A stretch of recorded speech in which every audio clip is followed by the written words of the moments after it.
ये किसी एक धर्म के बारे में बहस नहीं है, ये बात सबको स्पष्ट होनी चाहिए। किसी धर्म को महान बताने या किसी धर्म को कमतर बताने की ये बहस नहीं है। तो यदि कोई इस उम्मीद से देख रहा है या यहां आया है, तो मैं आपको आश्वस्त करना चाहता हूं कि आपको नाउम्मीदी हाथ लगेगी। इस बहस में बहुत ज्यादा धार्मिक प्रतीकों के इस्तेमाल को लेकर भी ये दोनों लोग जो अभी आपको गंभीर दिख रहे हैं, भले लोग हैं, कल शाम को चाय पर मिले थे, बहुत हंसी मजाक भी इनके बीच हुआ था और गलबैयां डालते हुए एक तस्वीर भी हुई थी। ये इस बात का प्रमाण है कि इंटरनेट पर जो हल्ला मचा हुआ है उसके मुकाबले ये दोनों लोग बहुत ही अच्छे शांत ढंग से बहस के लिए राजी हो गए हैं। ट्विटर की बातें ट्विटर तक सीमित, एलन मस्क आजकल उसको एक्स कहते हैं। और अब इस बहस की शुरुआत मैं इन विद्वानों का, हालांकि इनको परिचय की जरूरत नहीं, पर हो सकता है, हमें पत्रकारिता में सिखाया जाता है कि नेवर अज्यूम, विज्ञान भी यही कहता है। मुफ्ती शमाइल नदवी साहब इस्लामिक विद्वान, शिक्षाविद हैं, कोलकाता के वाहियान फाउंडेशन के संस्थापक हैं, लखनऊ की प्रतिष्ठित दारुल उलूम नदवतुल उलमा से ग्रेजुएशन किया है, सोशल मीडिया और सार्वजनिक मंचों पर अध्यापन और बौद्धिक कामों में सक्रिय हैं और इस समय इंटरनेशनल इस्लामिक यूनिवर्सिटी मलेशिया से पीएचडी कर रहे हैं। अच्छी बात यह है कि पढ़ाई के साथ साथ ट्रैवल ब्लॉग भी बनाते हैं। पेट्रोनस टावर के सामने का ब्लॉग हमने देखा। हमारे साथ जावेद अख्तर साहब हैं। जावेद अख्तर साहब कवि हैं, शायर हैं, गद्य भी लिखते हैं, फिल्मों के लिए संवाद लिखे हैं, गीत लिखे हैं। इससे इतर ये वैज्ञानिक सोच को लेकर या अपने डिक्लेयर्ड एथिज्म को लेकर भी मुखर रहते हैं और अपने तहीं रैशनैलिटी की बात करते हैं। देवियों और सज्जनों, डज गॉड एग्जिस्ट? इस सवाल का जवाब सब अपने अपने तहीं खोजने की कोशिश कर रहे हैं। कोई इसको गॉड डैम पार्टिकल की खोज बताता है, कोई गॉड पार्टिकल की खोज बताता है, कोई हिग्स बोसान की खोज बताता है, कोई ये सवाल जवाब तलाशने की कोशिश करता है कि मास एग्जिस्टेंस में आखिर आया कैसे, हुआ क्या था, सृष्टि के पहले, समय के पहले क्या था। और कोई ये कहता है कि ये सारी खोजें जिस मस्तिष्क में हो रही हैं प्रकृति के क्रम में, वो कैसे विकसित हुआ। मैं उम्मीद करता हूं कि हम आज इन बुनियादी सवालों के कुछ जवाब हासिल करने में कामयाब हों। मैं सबसे पहले मंच पर आमंत्रित कर रहा हूं मुफ्ती शमाइल नदवी साहब को। आइए सर जी।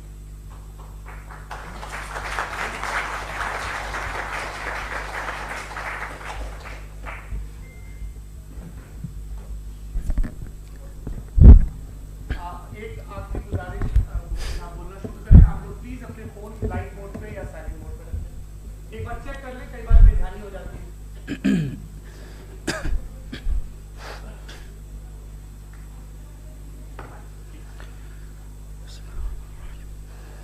तमाम तारीफें उस क्रिएटर के लिए जिसने इस यूनिवर्स को एक मकसद के तहत पैदा किया है। रिस्पेक्टेड जनाब जावेद अख्तर साहब, मिस्टर सौरभ द्विवेदी और respected audience, thank you all for being here today. आज की डिबेट में चूंकि हम बात करने वाले हैं डज गॉड एग्जिस्ट के टॉपिक पर, तो ये एक ऐसा टॉपिक है जिसके मुताल्लिक कोई भी डिसीजन लेने के लिए अलग अलग स्टैंडर्ड्स हो सकते हैं। लिहाजा डिबेट के शुरू में यह जरूरी है कि हम ये जान लें कि आज के इस टॉपिक में कौन सा स्टैंडर्ड सही होगा और कौन सा गलत होगा। सबसे पहला स्टैंडर्ड जिसे मैं समझता हूं कि हमारे रिस्पेक्टेड जनाब जावेद अख्तर साहब बड़ी तेजी के साथ उसकी तरफ लपकेंगे, वो है साइंस। जबकि साइंस दर हकीकत खुदा के एग्जिस्टेंस को डायरेक्टली साबित करने या उसके एग्जिस्टेंस को डिनाई करने के लिए स्टैंडर्ड नहीं बन सकती। और उसकी वजह क्या है, ये मैं नहीं कह रहा, ये वो लोग कह रहे हैं जो साइंस के एक्सपर्ट्स हैं। नेशनल एकेडमी ऑफ साइंस कहती है science doesn't have the processes to prove और disprove the existence of God. Why? क्योंकि साइंस का ताल्लुक एम्पेरिकल एविडेंस से है और एम्पेरिकल एविडेंसेस का ताल्लुक हमारे नेचुरल और फिजिकल वर्ल्ड से है, जबकि गॉड नॉन फिजिकल और सुपर नेचुरल रियलिटी है। लिहाजा नॉन फिजिकल रियलिटी को आप उस टूल के साथ नहीं चेक कर सकते जिसका काम फिजिकल रियलिटी को तलाश करना है। लिहाजा आज इस डिबेट में गॉड की एग्जिस्टेंस को साबित करने या उसे डिनाई करने में साइंटिफिक एविडेंस को एक्सेप्ट नहीं किया जाएगा। दूसरा स्टैंडर्ड हो सकता है रेविलेशन, कि रेविलेशन के जरिए हम यह साबित करें कि गॉड एग्जिस्ट करता है या नहीं। लेकिन यह स्टैंडर्ड भी आज इररेलेवेंट है। क्यों? क्योंकि रेविलेशन मेरे नजदीक सोर्स ऑफ नॉलेज है, वैलिड सोर्स ऑफ नॉलेज है, लेकिन हमारे जावेद अख्तर साहब के नजदीक ये वैलिड सोर्स ऑफ नॉलेज नहीं है। लिहाजा आज की डिबेट में मैं एक भी एविडेंस किसी भी मजहबी स्क्रिप्चर से नहीं दूंगा, ताकि जावेद अख्तर साहब के लिए वो अनएक्सेप्टेबल ना हो। तीसरा जो मेयार हो सकता है वो है ऑब्जर्वेशन, कि भाई कोई कहे कि हमें खुदा दिखाओ, अगर है तो दिखाओ, या ये कि खुदा के एग्जिस्टेंस पर एम्पेरिकल एविडेंस दो, तो यह है दर हकीकत गलत टूल का इस्तेमाल करना। यह ऐसा ही है कि जावेद साहब मुझसे यह मुतालबा करें कि मुफ्ती साहब आप मेटल डिटेक्टर के जरिए प्लास्टिक डिटेक्ट करके दिखाएं। अब चूंकि प्लास्टिक डिटेक्ट नहीं हो पा रही है, लिहाजा plastic does not exist. No, you are using the wrong tool. इस टूल से प्लास्टिक को डिटेक्ट नहीं किया जाता।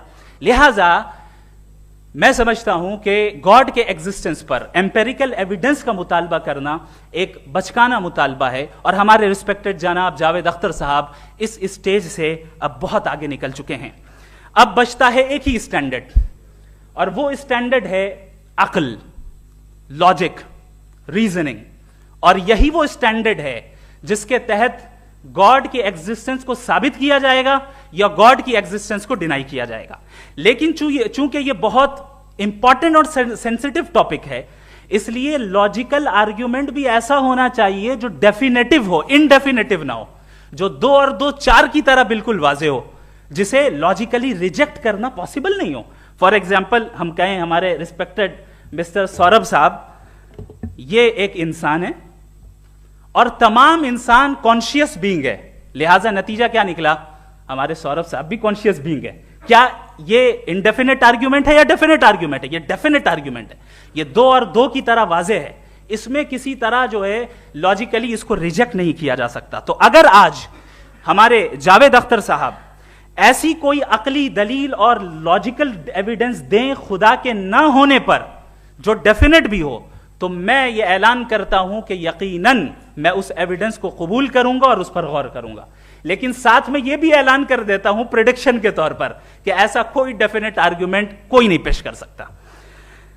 दलील हम देंगे और डेफिनेटिव दलील देंगे, लॉजिकल दलील देंगे, ऐसी दलील देंगे जो एंटायर एथिस्टिक वर्ल्ड उसे रेफ्यूट नहीं कर सकती। चलें अब हम एक एग्जाम्पल सोचते हैं, एक सिनेरियो, सिंपल सिनेरियो, तमाम ऑडियंस से गुजारिश है, हम और आप एक आइसोलेटेड आइलैंड पर हैं, ऐसा आइलैंड जहां पे हमसे पहले कोई कभी नहीं गया। चलते चलते आपके सामने अचानक आपने देखा एक पिंक कलर की बॉल पड़ी हुई है। सबसे पहला सवाल आपके जहन में क्या आएगा कि ये बॉल यहां क्यों आई, कैसे आई, ये पिंक कलर की ही क्यों है? कोई और कलर भी हो सकता था। ये इसी शेप में क्यों है? कोई और शेप भी हो सकता था। नेचुरली आप इस तरफ पहुंचेंगे कि कोई ना कोई है जिसने इन स्पेसिफिक प्रॉपर्टीज के साथ इस बॉल को बनाया है और यहां पे रखा है। चूंकि आप जानते हैं कि ये जो बॉल है इसका एग्जिस्ट करना जरूरी नहीं है, ये एग्जिस्ट कर भी सकती थी, नहीं भी कर सकती थी, और एग्जिस्ट करना ही था तो किसी और फॉर्म में करती, किसी और कलर में करती। अब आप इस बॉल को एक्सपैंड करते चले जाएं, एक्सपैंड करते चले जाएं, एक्सपैंड करते चले जाएं, यहां तक कि ये बॉल यूनिवर्स के साइज की हो जाए। बताइए कि क्या साइज के बढ़ जाने से सवाल बदल जाएगा? हरगिज नहीं बदलेगा। अभी भी सवाल रहेगा, ये यूनिवर्स कहां से आया, इन स्पेसिफिक प्रॉपर्टीज के साथ कहां से आया, क्यों आया, किसने बनाया, यह सवाल उस वक्त भी वैलिड रहेगा। लेकिन यह सवाल अगर हम जनाब जावेद अख्तर साहब से करें तो चूंकि इनका वर्ल्ड व्यू एथिस्टिक है, और सिर्फ इनका नहीं, मतलब जितने भी एथिस्ट हैं और एथिस्टिक वर्ल्ड व्यू को रखने वाले से अगर आप ये सवाल करें कि ये यूनिवर्स कहां से आया, तो इनका जवाब या तो आर्ग्यूमेंट फ्रॉम इग्नोरेंस होगा या डॉगमेटिक होगा। या तो ये कहेंगे कि मुझे नहीं पता कि यह कहां से आया, लिहाजा गॉड डज नॉट एग्जिस्ट, यह आर्ग्यूमेंट फ्रॉम इग्नोरेंस है, या यह कहेंगे कि ये यूनिवर्स खुद ब खुद बन गया। इसका मतलब यह है कि उस बॉल को भी खुद ब खुद बन जाना चाहिए, लेकिन बॉल के ताल्लुक से ये एक्सप्लेनेशन एक्सेप्ट नहीं की जाएगी कि खुद ब खुद बन गई, लेकिन यूनिवर्स के ताल्लुक से कर दिया जाएगा। इसे हम दूसरे अल्फाज में डॉगमा भी कह सकते हैं। दूसरी चीज, हमारे जावेद अख्तर साहब जरूर गॉड ऑफ गैप्स की मिसाल भी जरूर देंगे और मिसाल देंगे कि पहले जमाने में बिजलियां कड़कती थी तो लोगों ने किसी एक खुदा की तरफ और बारिश होती थी तो दूसरे खुदा की तरफ मंसूब कर दिया, उनके पास दलील नहीं थी। यह हमारा वर्ल्ड व्यू है ही नहीं, यह हमारा वर्ल्ड व्यू है ही नहीं, क्योंकि नेचुरल फेनोमेना के प्रोसेस की इंटरप्रिटेशन को जान लेने से यह कहां से साबित हो गया कि गॉड एग्जिस्ट नहीं करता है। इस पर मैं इंशाल्लाह अभी आगे बात करूंगा। आप हजरात ये भी देखेंगे और मैं ये एक्सपेक्ट करता हूं कि हमारे रिस्पेक्टेड जनाब जावेद अख्तर साहब जरूर इमोशनल आर्ग्यूमेंट्स भी देंगे, जो कि एक लॉजिकल फेलेसी है जब बात आती है ट्रुथ को डिसाइड करने में। क्यों? मिसाल के तौर पर वो कहेंगे कि अगर गॉड है तो इविल क्यों एग्जिस्ट करता है, जबकि मैं कहता हूं इविल का एग्जिस्ट करना गॉड के एग्जिस्ट करने की दलील है, उसके खिलाफ नहीं है। चूंकि अगर गॉड है तो हम सब उसके सामने अकाउंटेबल हैं, और अगर हम अकाउंटेबल हैं तो अकाउंटेबिलिटी के लिए इविल का मौजूद होना जरूरी है, उसके बगैर हम अकाउंटेबल नहीं हो सकते। और अगर हम अकाउंटेबल नहीं हैं तो हम जनाब जावेद अख्तर साहब से पूछेंगे कि आप बताएं कि फिर सफरिंग इस दुनिया में क्यों है? अगर खुदा नहीं है तो सफरिंग क्यों है? और उन लोगों के जज्बे का क्या जिनके अंदर सफरिंग के बाद इंतकाम लेने का जज्बा पाया जाता है और वो इस दुनिया से ऐसे ही चले गए, क्या उनकी सारी तकलीफें बेकार चली जाएंगी? अब आ जाएं उसी एग्जाम्पल की तरफ कि बॉल, मुझसे अगर कोई पूछे इस बॉल को किसने बनाया और या इस एक्सपेंडेड बॉल को किसने बनाया, मैं कहूंगा कि चूंकि ये यूनिवर्स और इस यूनिवर्स की तमाम चीजें कॉन्टिंजेंट हैं। कॉन्टिंजेंट होने का मतलब ये होता है कि जो अपने एग्जिस्टेंस पे किसी के ऊपर डिपेंड करती हो, तो जाहिर है ये यूनिवर्स कॉन्टिंजेंट है। और अगर कोई चीज कॉन्टिंजेंट नहीं है तो मैं रिक्वेस्ट करूंगा कि मुझे दिखा दें कि कौन सी चीज यूनिवर्स में कॉन्टिंजेंट नहीं है, हम भी जरा गौर कर लें और हम भी देख लें। और जब कॉन्टिंजेंट चीजें मौजूद हैं तो फिलोसोफर्स की इस्तिलाह के मुताबिक, हम उस टर्मिनोलॉजी के मुताबिक हम उस जगह तक पहुंचते हैं और उस हस्ती तक पहुंचते हैं जिसे नेसेसरी बीइंग कहा जाता है, कि ये वो नेसेसरी बीइंग है जिसका मौजूद ना होना नामुमकिन हो। क्योंकि अगर ये मौजूद ना हो तो सारी चीजें एग्जिस्टेंस में आएंगी ही नहीं, और ये सारी कॉन्टिंजेंट चीजें उसी के ऊपर डिपेंड करती हैं। अब अगर आप ये सवाल करते हैं कि फिर उस हस्ती को किसने बनाया, फिर उसका कॉज क्या है, फिर उसका कॉज क्या है, फिर उसका कॉज क्या है, और एंडलेसली चले जाएं, इसे हम कहते हैं इन्फिनिट रिग्रेस ऑफ कॉजेस, जो कि लॉजिकल फेलेसी है। कॉन्सेप्चुअली इन्फिनिटी पॉसिबल है। मिसाल के तौर पे न्यूमेरिकल्स 1 2 3 गिनते चले जाएं, इन्फिनिट नंबर्स हैं। मैं कॉन्सेप्चुअली बात नहीं कर रहा, प्रैक्टिकली रियलिटी में साबित करके दिखाएं कि infinite regress of causes possible है या नहीं। अगर पॉसिबल है तो हम मान लेंगे, मिसाल दे दें, और पॉसिबल नहीं है तो एक ही ऑप्शन बचता है जिसे हम कहते हैं नेसेसरी बीइंग। ऐसी नेसेसरी बीइंग जो इंडिपेंडेंट है, क्योंकि अगर वो डिपेंडेंट हुई तो वो नेसेसरी नहीं रहेगी। ऐसी इंडिपेंडेंट बीइंग जो इटर्नल है, अगर वो इटर्नल नहीं होगी, उसकी बिगिनिंग होगी तो वो खुद कॉन्टिंजेंट है। ऐसी बीइंग जो पावरफुल है, क्योंकि कॉन्टिंजेंट को एक्चुअलाइज करने के लिए पावर चाहिए। ऐसी बीइंग जो इंटेलिजेंट है और नॉलेजेबल है, क्योंकि ये यूनिवर्स स्पेसिफिक फॉर्म और स्पेसिफिक लॉज ऑफ नेचर के तहत प्रिसाइजली चल रहा है। Thank you. थैंक यू मुफ्ती साहब। मैं इन दलीलों के बाद जावेद अख्तर साहब से गुजारिश करूंगा, आप बैठ के बोलना चाहेंगे या बाहर? जी।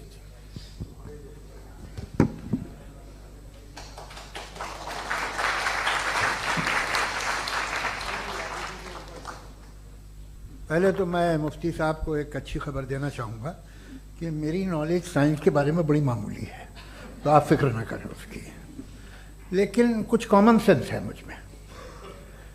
देखिए, ये खुदा का तस्वुर कोई नया तस्वुर नहीं है, ये सदियों से रहा है। ये कुछ रिलीजन 3000 साल पुराने होंगे, 4000 साल पुराने होंगे, लेकिन इंसान कोई 10,000 12,000 साल से एग्जिस्ट करता है होमोसेपियन की शक्ल में, और हमेशा कुछ ना कुछ मज़हब रहे। ये मज़हब जाहिलों के नहीं थे, ये मज़हब एक ऐसी ग्रीक सोसाइटी के थे जहाँ बड़े बड़े फिलोसफर्स पैदा हुए। ये मज़हब इजिप्शियंस के थे जिन्होंने पिरामिड्स बनाए थे। ये रोमन्स के थे कि जिनका आर्किटेक्चर और सेनेट यानी पहली बुनियाद डेमोक्रेसी की, लिमिटेड थी मगर डेमोक्रेसी थी, ये उन लोगों ने किए थे। तो इनका जो जुपिटर था, रा था, ज़्यूस था, उन्हें उस पर इतना ही एतमाद था जितना आज किसी मजहबी आदमी को अपने खुदा पे होगा। क्रिश्चियनिटी आने से पहले यूरोप में एक मजहब था जर्मेनिक रिलीजन। उसका एक खुदा था, उसकी एक बीवी थी, उसके 2 बेटे थे, एक बेटी थी। फिर जर्मनी में जब यूरोप में क्रिश्चियनिटी आई तो वो खुदा, उसकी बीवी और पूरे ख़ानदान चला गया। तो हमने, अगर हम हिस्ट्री देखें तो खुदा जो है वो ज़्यादातर फ़ानी है, वो हमेशा रहे नहीं। और वो जो लोग इन्हें मानते थे उनको आप कहें वो तो जाहिल थे, उन्हें तो कुछ पता ही नहीं था, ऐसा नहीं है। वो अपने वक्त में बड़े काबिल लोग थे और अपने वक्त में उन्होंने बड़े बड़े काम किए हैं, फिलोसफर्स थे, साइंटिस्ट थे। लेकिन उनका मजहब कहाँ गया, उनके खुदा कहाँ गए? आज जो खुदा हैं दुनिया में लोग उन्हें मानते हैं। आपको क्या मालूम कि कितने बरसों के बाद क्या होने वाला है? हम यूरोप में देखते हैं तो चर्च खाली हैं। तो वक्त के साथ चीज़ें बदलती हैं।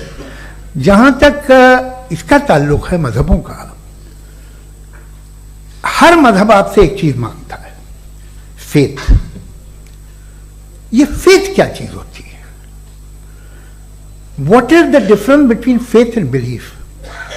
ये तो बहुत ही अहमकाना बात होगी कि कोई आदमी कहे साहब अगर खुदा है तो मुझे दिखाइए। ये तो जाहिलाना बात हुई। मैंने तो नॉर्थ पोल नहीं देखा है, मगर मैं मानता हूँ कि नॉर्थ पोल है। मैं क्यों मानता हूँ? इसलिए कि अगर ये दुनिया राउंड है तो उसका कोई टॉप होगा। कुछ लोग हैं जो वहाँ गए भी हैं, कॉमन सेंस कहता है कि ऐसा होगा, सबूत है, गवाह है, रीज़न है। तो ये मेरा फेथ नहीं है। तो फेथ में और बिलीफ में डिफरेंस क्या है? जो मजहब मांगता है आपसे, हर मजहब फेथ मांगता है। फेथ का मतलब ये है कि ना कोई गवाह हो, ना कोई सबूत हो, ना कोई रैशनल हो, ना कोई लॉजिक हो, ना कोई प्रूफ हो, मगर तुम एक बात को मानो। ये है फेथ। वरना बिलीफ होता। अगर इसमें कुछ भी सबूत होते, गवाह होते, तो फिर इसे आप बिलीफ कहते हैं। जैसे मेरा बिलीफ है कि नॉर्थ पोल है, मेरा फेथ थोड़ी है। फेथ इन तमाम शर्तों को रद्द करता है। तो फिर स्टुपिडिटी क्या है? अगर मैं एक बात ऐसी मानूं जिसकी ना कोई लॉजिक है, ना कोई रैशनल है, ना कोई प्रूफ है, ना कोई गवाह है, ना कोई सबूत है, और मैं उसे मानूं, तो ये स्टुपिडिटी हुई। इसे ही भाई कल को मैं यकीन कर लूं कि एलॉन मस्क जो है मेरा भाई है, तो मुझे इंतहाई खुशी होगी, सुकून भी बहुत मिलेगा मुझे। लेकिन और कहे भाई क्यों मानते हो, क्या सबूत है? भाई वो तो अमेरिकन है और तुम तो इंडियन हो, वो तो नस्ल अलग है, तुम्हें कभी मिले भी नहीं। साहब देखिए मेरा फेथ है, इस पे बात न किया। फेथ का मतलब ही यह है कि आप प्रूव नहीं कर सकते। अगर आप प्रूव कर सकते हो तो फेथ की जरूरत ही नहीं, फिर तो आप बात करेंगे, आप कितनी बहस कर लीजिए। अल्टीमेटली दुनिया का हर मजहब फेथ पे टिका है, और फेथ का मतलब है एक ऐसा यकीन जिसका कोई सबूत, कोई गवाह, कोई रैशनल नहीं। अब आप ये कहें, क्या आप ये क्यों कह रहे हैं कि साहब ये कायनात किसने बनाई? कमाल ये है कि आपने बताया कि एक आइलैंड पे गए और एक बॉल देखी। आपने ये नहीं कहा कि आइलैंड किसने बनाया, आपको सिर्फ बॉल पे हैरत हुई। हमने आइलैंड पे हमने हैरत नहीं की, होते हैं आइलैंड। इसी तरह ये आइलैंड है, सितारे, ये गैलेक्सीज, ये सब आइलैंड हैं खला में। हम उन्हें टेकन फॉर ग्रांटेड लेते हैं, हम पूछते नहीं किसने बनाए। आपने जजीरे के बारे में भी नहीं पूछा है। मेरी पैदाइश कैसे हुई? क्या मैं प्लान पैदा हुआ था? I was plan to be born, या एक लकी स्पर्म था जो किसी एक से चिपक गया? मेरी पैदाइश रैंडम। और इंसाफ जिसे आप कहते हैं, इंसाफ का तो नेचर से कोई वास्ता ही नहीं है। जो आप कहते हैं कि एक दिन इंसाफ मिलेगा, इंसाफ is a human concept, nature में कोई इंसाफ नहीं। अगर शेर हिरन को खा जाता है तो उसे कोई सजा नहीं मिलती। अगर एक आंधी आती है और हरे भरे पेड़ों को उखाड़ के फेंक देती है तो आंधियों की जेल नहीं होती है। नेचर में इंसाफ नहीं, इसलिए मुझे नेचर को इंसाफ की जरूरत भी नहीं। नेचर तमाम एक है। अब हम कहें कि साहब ये देखिए जो मैंने खाना खाया था, ये मेरी आंख तो नहीं यूं कर दिया उसे, तो इसे सजा मिलनी नहीं, वो सिस्टम है, ऐसे ही चल रहा है। नेचर बगैर इंसाफ के है। इंसाफ इज अ ह्यूमन कॉन्सेप्ट। तो जो आपसे कहता है कि मैं तुम्हें इंसाफ दूंगा, वो इंसानी जहन की पैदावार है। ये नेचुरल है ही नहीं, ये आसमानी है ही नहीं, नेचर का तस्वुर, इंसाफ का तस्वुर। भाई आप साथ मिलते हैं, अब आप लेफ्ट हैंड ड्राइव कर लें, ये क्या है? तमाम सच, तमाम नेकी, तमाम शराफत लेफ्ट हैंड ड्राइव है। वरना क्या होगा, या तो आप क्रॉस कर देंगे, आपका एक्सीडेंट हो जाएगा, या आप किसी को मार देंगे, या ट्रैफिक जैम हो जाएगा। झूठ, बेईमानी, रिश्वतखोरी, ये तमाम जो है driving on the wrong side, इसके ऊपर कुछ नहीं। ये तो हमने बनाया है, जैसे हमने लेफ्ट हैंड ड्राइव बनाई है। ये कॉन्सेप्ट ऑफ इंसाफ जो है ये हमारा है, इसका नेचर से कोई वास्ता नहीं। शेर खा जाता है हिरन को, उसे जेल होती है क्या? कुछ भी नहीं, है ही नहीं। तो ये जो दुनिया के रिलीजन प्रॉमिस करते हैं आपसे इंसाफ, इसी से मालूम होता है कि ये मैनमेड है। ये तसव्वुर कहीं और का है ही नहीं। जो नेचर है, कुछ लोग कहते हैं नेचर ही खुदा है, तो नेचर में तो इंसाफ नहीं कहीं। और आप वादा कर रहे हैं कि तुम्हें मरने के बाद इंसाफ मिलेगा। मुझे अगर मिलेगा तो मैं बहुत खुश होऊंगा, लेकिन मैं यकीन नहीं कर पाता हूं, इसलिए कि मैं फेथ नहीं पैदा कर सकता। The very fact that religions demand faith, इसका मतलब है कि उनके पास जस्टिफिकेशन नहीं है। अच्छा साहब, फिर रिलीजन अगर मॉडरेशन में है, कोई सा भी रिलीजन, वो आप में कुछ खूबियां भी पैदा करता होगा। देखिए उससे ये फायदा है, वो फायदा है। अल्कोहल जो है वो ज़्यादातर दवाओं में यूज होती है, और एक सर्वे किया गया था अमेरिका में कि लॉन्जिटिविटी किन लोगों की है। तो एक तरफ वो लोग थे जो शराब पीते ही नहीं थे, और एक तरफ वो थे जो एक बोतल शराब रोज पीते थे। सबसे ज़्यादा लंबी उम्र उनकी है जो 2 पैक नाप के शराब पीते और खाना खाते हैं। मगर हम शराब को बुरा समझते हैं, मैं भी बुरा समझता हूँ। क्यों? ऐसा होता नहीं। कुछ चीज़ों में आदत होती है जो बढ़ती है। आज तक में एक आदमी दूध पीता है, आप 10 साल बाद भी मिलेंगे तो एक ही गिलास पीता होगा। ऐसा नहीं होता, सुबह से दूध पीता रहता है। मिल्कोहलिक मैंने नहीं देखे, अल्कोहलिक होते हैं। ये टेंडेंसी है मजहब की कि वो बढ़ता है, जैसे कैंसर बढ़ता है, जैसे शराब बढ़ती है। कुछ लोग होंगे जो उसे सही तरह से यूज करते। मुझे यकीन है कि हमारे मुफ्ती साहब भी उनमें से एक हैं, इनसे बहुत खुशी हुई मुझे इनसे मिलकर। लेकिन कितने लोग हैं कि आज आप देखते हैं दुनिया में जो तबाहियां हैं, इनमें कितना हाथ है उन लोगों का जो बिलीवर कहते था मजहब ये नहीं कहता, ना कहता होगा, मगर जब ये मजहब पीते हैं तो ऐसे बिहेव करते हैं। थोड़ा सा अगर हो तो शायद बहुत अच्छी बात, लेकिन शराब थोड़ी सी नहीं रहती, उसमें टेंडेंसी है पहले। थोड़ा सा अगर 2-3 कैंसर के सेल हो ना बॉडी में तो आदमी सिम रहेगा, लेकिन वो 2-3 सेल नहीं रहते, वो मल्टीप्लाई होते हैं। जावेद साहब, टाइम पूरा हो गया। टाइम हो गया, तो बस बात खत्म हो गई। अच्छा, मुझे कुछ और कहने को था भी नहीं। जी, मैं पहले जवाबी दौर के लिए इनवाइट कर रहा हूं मुफ्ती साहब को। Your rebuttal round 1, you have 7 minutes.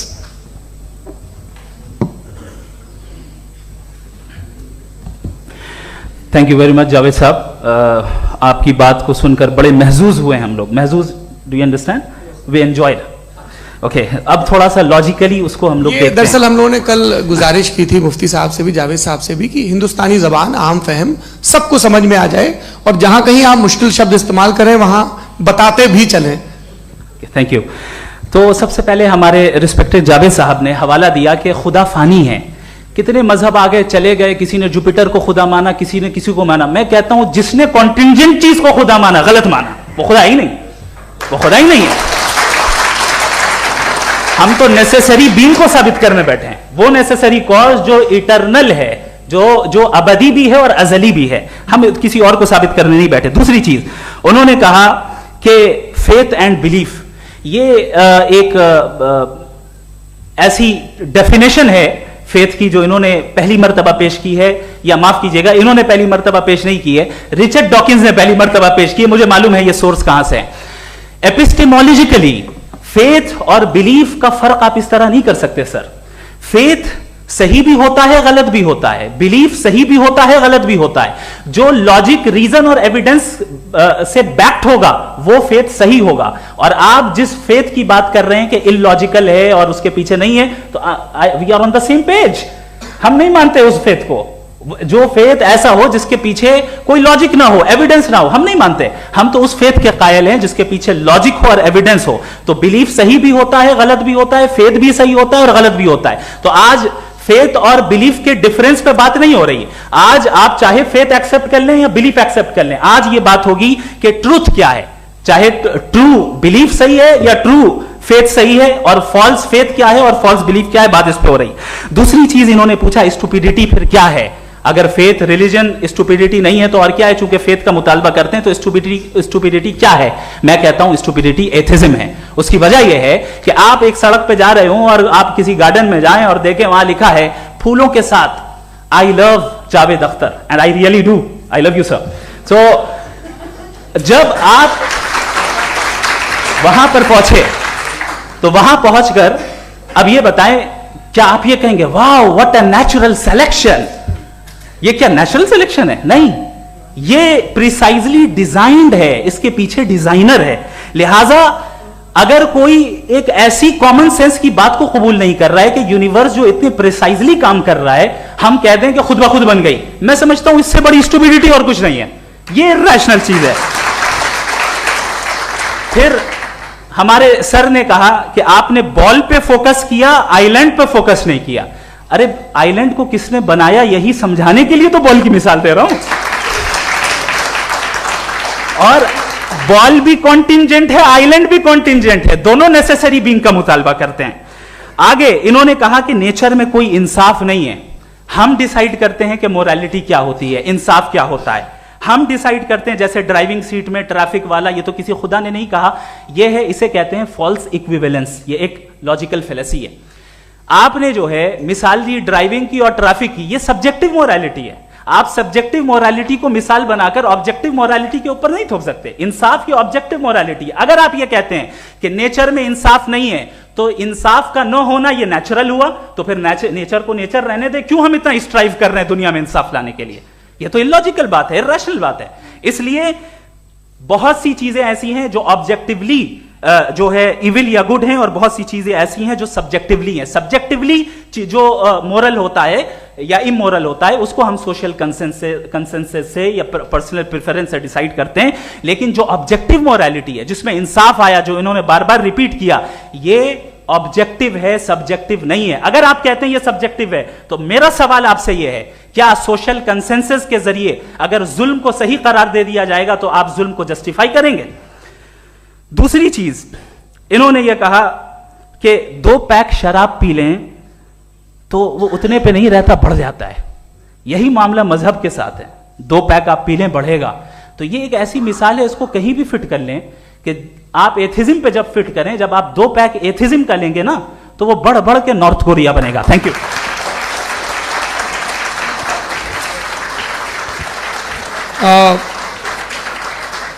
First round की रिबटल के लिए मैं जावेद साहब को इनवाइट कर रहा हूं। आपके पास 7 मिनट का वक्त है, रीसेट कर दीजिएगा प्लीज। मुझे इस बात की खुशी है कि मुफ्ती साहब ने भी मान लिया कि नेचर में कोई इंसाफ नहीं है। तो कोई भी चीज़ जो इंसान ने नहीं बनाई है उसमें इंसाफ नहीं होता है। एक बात मैं आपसे अर्ज करूँ, जरा पता लगा लीजिएगा, ये जो आप बाग में जाते हैं बेहद खूबसूरत फूल देखते हैं ना, इनमें से कोई नेचुरल नहीं है। ये सारे फूल क्रॉस करके बनाए गए हैं। जो जंगल में फूल होते हैं निहायत मामूली होते हैं। ये फूल इंसानों ने बनाए हैं। जो आप बाग में देख के वाह वाह कहते हैं, ये इंसानों के बनाए हुए हैं। डिफरेंट फूलों को क्रॉस करके, डेवलप करके, फिर क्रॉस करके इस तरह से बनाए गए। नेचुरल फ्लावर नहीं। किसी जंगल वीरान में जाके आप गुलाब के फूल नहीं देखेंगे। ये सब बनाए हुए इंसान ने, बहुत से काम इंसान ने किए। बाकी है कि आपने मेरी एक बात का जवाब नहीं दिया, जिससे मुझे शिकायत है कि फेथ क्या है और आप फेथ मांगते क्यों हैं मुझसे? आप तो लॉजिकल हैं, आपके पास तो सारे रैशनल हैं, आपके पास सारे सबूत हैं, तो आपको फेथ की डिमांड क्यों करते हैं कि भाई तुम सरेंडर कर दो और सवाल मत करो? कोई मजहब सारे सवाल करने की इजाजत नहीं देता है और मना करता है कि दादा सवाल ना करो, बह जाओगे तुम। आप क्यों रोकते हैं? हकीकत यह है कि इंसानी तारीख क्या है। इंसानी तारीख यह है कि दुनिया में दो तरह के लोग हुए हैं। एक वो जिन्होंने अपनी लाइल्मी की परस्तिश की है, दूसरे वो जिन्होंने अपनी इग्नोरेंस या लाइल्मी से झगड़ा किया है और मालूम किया है कि क्या है। ये जो आप कह रहे हैं, आज आप हैरान हैं कि भाई ये यूनिवर्स कैसे बनी। लोग हैरान थे कि सूरज डूबता है तो इधर से कैसे निकलता है। और आप एक कदम जाके हमेशा का मानने को तैयार है, एक कदम पीछे ही मान जाइए। भाई आप इसके बाद जाते हो, कहते सवाल ना करना कि ये कहां से आया, ये पावर तो हमेशा से हमेशा रहेगी। तो आप यूनिवर्स के बारे में मानने में क्या तकलीफ है? एक कदम पहले रुक जाइए। ये हमेशा से थी या नहीं थी, हमें मालूम नहीं है। और ये कहना कि हमें मालूम नहीं है, कमाल ये है कि दुनिया के सारे मजहब सब जानते हैं ये दुनिया कैसे बनी थी, कैसे मिटेगी, मरने के बाद क्या होगा, इनको सब इल्म है। इनको किसी को डायनासोर होते थे पहले ये नहीं पता था, किसी को नहीं पता। किसी भी दुनिया की मजहबी किताब में डायनासोर का जिक्र नहीं है। लेकिन बाकी सब बातें, how to make universe in 4 easy lessons and बाकी सब पता है। जिसको सब पता है वो गड़बड़ है। हम में ये इनकिसार, ये ह्यूमिलिटी होनी चाहिए कि हम ये कहें कि हमें ये बहुत सारी बातें नहीं मालूम, लेकिन हम उनकी परस्तिश ना करना, अपनी लाइल्मी को की परस्तिश ना करें, हम उसे पता लगाने की कोशिश करें। जिस दुनिया में आप बैठे हैं सर, ये हॉल जो है, ये इलेक्ट्रिसिटी जो है, ये माइक जो है, जिस हवाई जहाज से आप आए थे, वो जिस कार से आप यहाँ आए हैं, ये सब उन लोगों की बनाई हुई है जिन्होंने सवाल किए थे। ये दुनिया जिसमें आप आज आराम से हैं, ये उन लोगों की बनाई है कि जिन्होंने सवाल किए थे। और हर स्टेज पे इन सवालों को मकरूह कहा गया था, गलत कहा गया था। आप जरा तारीख पढ़िए, एक बड़ी दिलचस्प किताब है बर्ट्रैंड रसेल की, जिसमें उसने रिलीजन एंड साइंस कि कब से रिलीजन जो है साइंस के अगेंस्ट है। और हद तो यह है कि भाप के इंजन के खिलाफ थे, स्टीम इंजन के भी खिलाफ थे, और फतवे हुए उन पे, वेटिकन ने दिए। तो ये हमेशा, अभी जैसे ही ये राइट विंगर आते हैं अमेरिका में पावर में, तो वो जो अपना ये क्या बोलते हैं उसे, सीड क्या वर्ड है, सीड क्या जो, हाँ नहीं सीड जो होते हैं जिन पे जी, नहीं भाई, वो जो ह्यूमन बॉडी के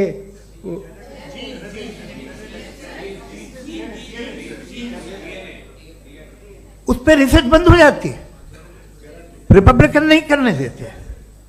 अरे भाई इतना डर क्या है तुम्हें?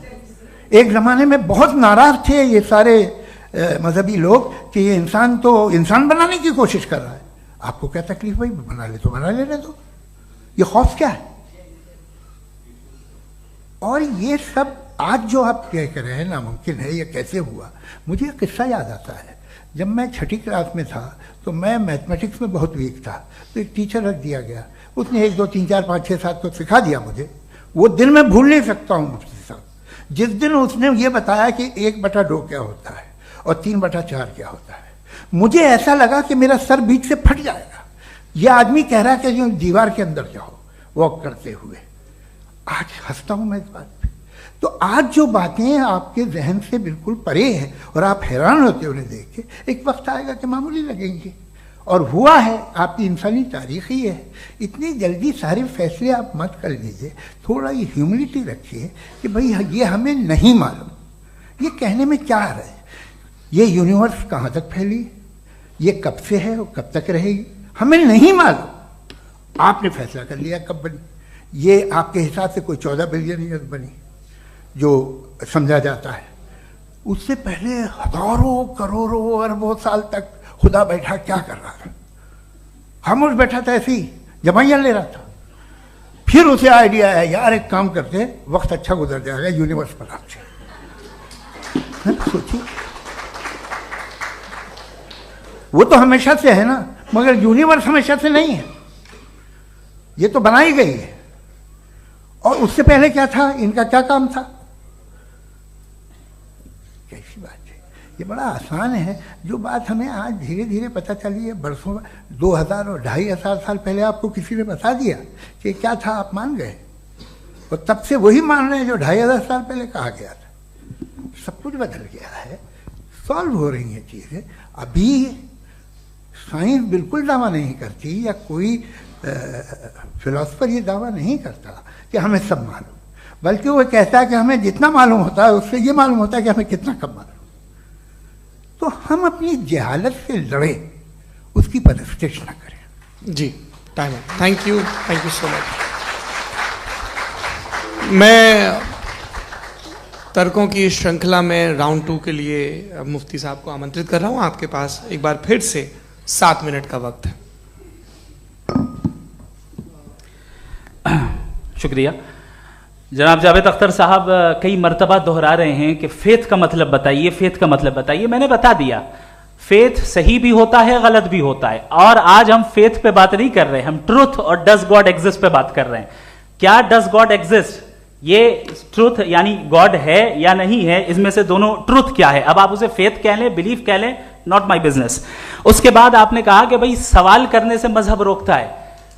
मैं कहता हूं जो रोकता है वो रोकता होगा, मैं नहीं रोकता, बल्कि सवाल करें, सवाल करना चाहिए। सवाल कर करके तो हम आगे बढ़ते हैं, तरक्की करते हैं, और इसीलिए मैं आज यहां पे आया हूं। लेकिन सवाल सिर्फ खुदा से नहीं होगा, आपसे भी होगा।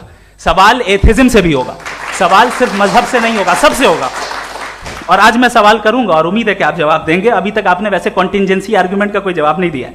चलें, आपने कहा यूनिवर्स के बारे में इटर्नल क्यों नहीं बोल देते।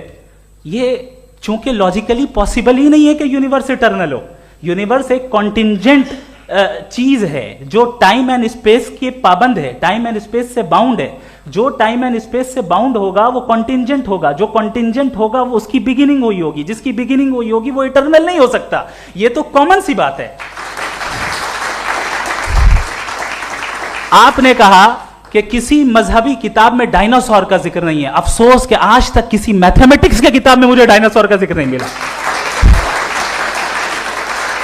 तो इसका मतलब मैथमेटिक्स की किताब बेकार है? नहीं, उसका वो टॉपिक नहीं है। रेवलेशन का और मजहबी किताबों का टॉपिक ये नहीं है कि आपको आके बताए साइकिल कैसे बनाते हैं, या आकर ये बताएं कि जो है डायनासोर कब था।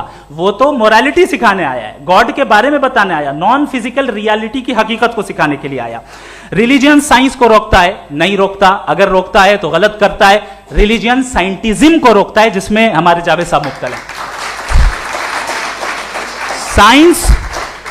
साइंस और साइंटिज्म में फर्क है। साइंटिज्म यह है कि आप समझें कि साइंस और साइंटिफिक मेथोडोलॉजी ये नॉलेज को हासिल करने का वाहिद सोर्स ऑफ नॉलेज है। यह है साइंटिज्म। हम इसे रिजेक्ट करते हैं। हम साइंस को तो तरक्की करते हैं, भाई आप हमारी पूरी तारीख कर लें, पढ़ लें तो आपको पता चल जाएगा। बहरहाल ये अलग टॉपिक है। उसके बाद इन्होंने एक लफ्ज कहा, वेटिकन ने फतवा दिया। वेटिकन का फतवे से कोई ताल्लुक नहीं है, दोनों कॉन्ट्राडिक्टरी अल्फाज हैं। उसके बाद उन्होंने कहा कि भाई हमें नहीं मालूम। अगर नहीं मालूम तो क्लियरली कह देना कि नहीं मालूम है, इसमें क्या हरज है। तो वही तो मैं कह रहा हूं ना कि आप कह दें कि नहीं मालूम, लेकिन क्लेम क्यों कर रहे हैं कि गॉड एग्जिस्ट नहीं कर रहा है। आप कह दें नहीं मालूम है, हो सकता है हो सकता ना हो, लेकिन आप क्लेम कर रहे हैं। The moment you say God does not exist, this is a claim, and now the burden of proof is upon you too, जैसे हमारे ऊपर है। और क्यों है मैं बताता हूं, क्यों है ये भी मैं बताता हूं। फिलोसॉफिकली जो क्लेम होता है ना, सिर्फ ये नहीं होता कि इंसान कहे पॉजिटिव क्लेम करे और नेगेटिव क्लेम करे तो बर्डन ऑफ प्रूफ नहीं है। आप मिसाल के तौर पे मैं कहूं कि फुला उस कमरे में कोई नहीं है, मैंने एक नॉलेज का क्लेम किया है। उस कमरे में कोई नहीं है, मैंने एक नॉलेज का क्लेम किया। या तो मैं कहूं मुझे नहीं पता, हो भी सकता है नहीं भी हो सकता है, this is not a claim. लेकिन जब मैं कह रहा हूं कि वहां कोई नहीं है, या मैं कह रहा हूं वहां कोई है, दोनों क्लेम है और दोनों के ऊपर बर्डन ऑफ प्रूफ है। हमारे ऊपर भी बर्डन ऑफ प्रूफ है। मैंने कंटिजेंसी आर्ग्यूमेंट दिया, इसे तोड़कर दिखाइए। आखिरी चीज, इन्होंने कहा कि खुदा दुनिया बनाने से पहले 150 साल पहले या करोड़ों साल पहले क्या कर रहा था? अरे हजरत, चलें, बहरहाल मैं जवाब दे देता हूं। आप हमारे रिस्पेक्टेड पर्सनालिटी हैं, अगर आप नहीं होते तो मैं ऐसे एंटरटेन ही नहीं करता। टाइम, ये 100 साल पहले या 100 साल बाद, पहले बाद में अभी, ये वो अल्फाज हैं जिनका ताल्लुक टाइम से है।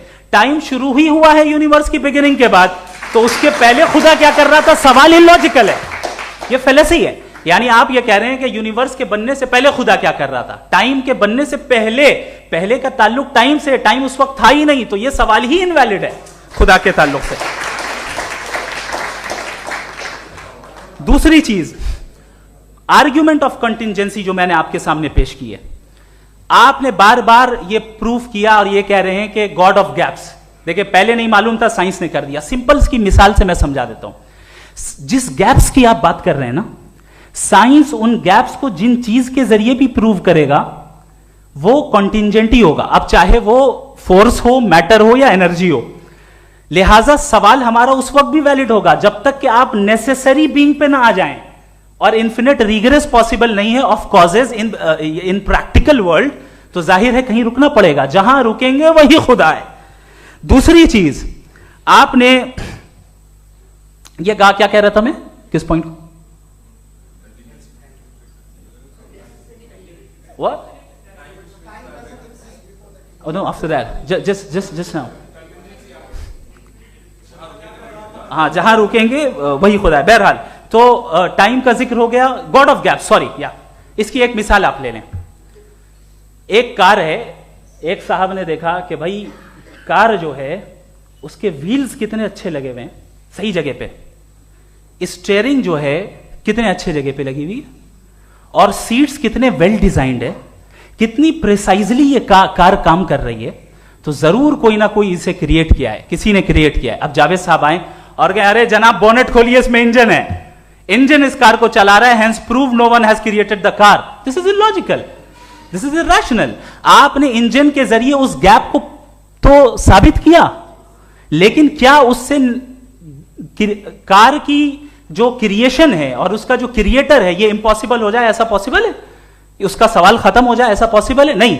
आपने गैप्स को फिल करके, कॉन्टिंजेंट चीजों से गैप्स को फिल करके हमारे ऑब्जर्वेशन को और ब्रॉड कर दिया। अब हमें और पता चल गया कि ये जो कार है इसका सिस्टम कितना ज्यादा कॉम्प्लेक्स है। पहले कम समझते थे, अब कॉम्प्लेक्सिटी और ज्यादा वाजे हो गई। अब हमें समझ में आ रहा है कि हमारी सर्टेनिटी और बढ़ गई कि जरूर इस कार को किसी ना किसी ने बनाया। यही मामला यूनिवर्स का है। साइंस हमेशा फिजिकल वर्ल्ड की चीजों को ही फिल करती जाएगी और फिजिकल चीजों से ही करती जाएगी, चूंकि एम्पेरिकल एविडेंस का ताल्लुक फिजिकल वर्ल्ड से है।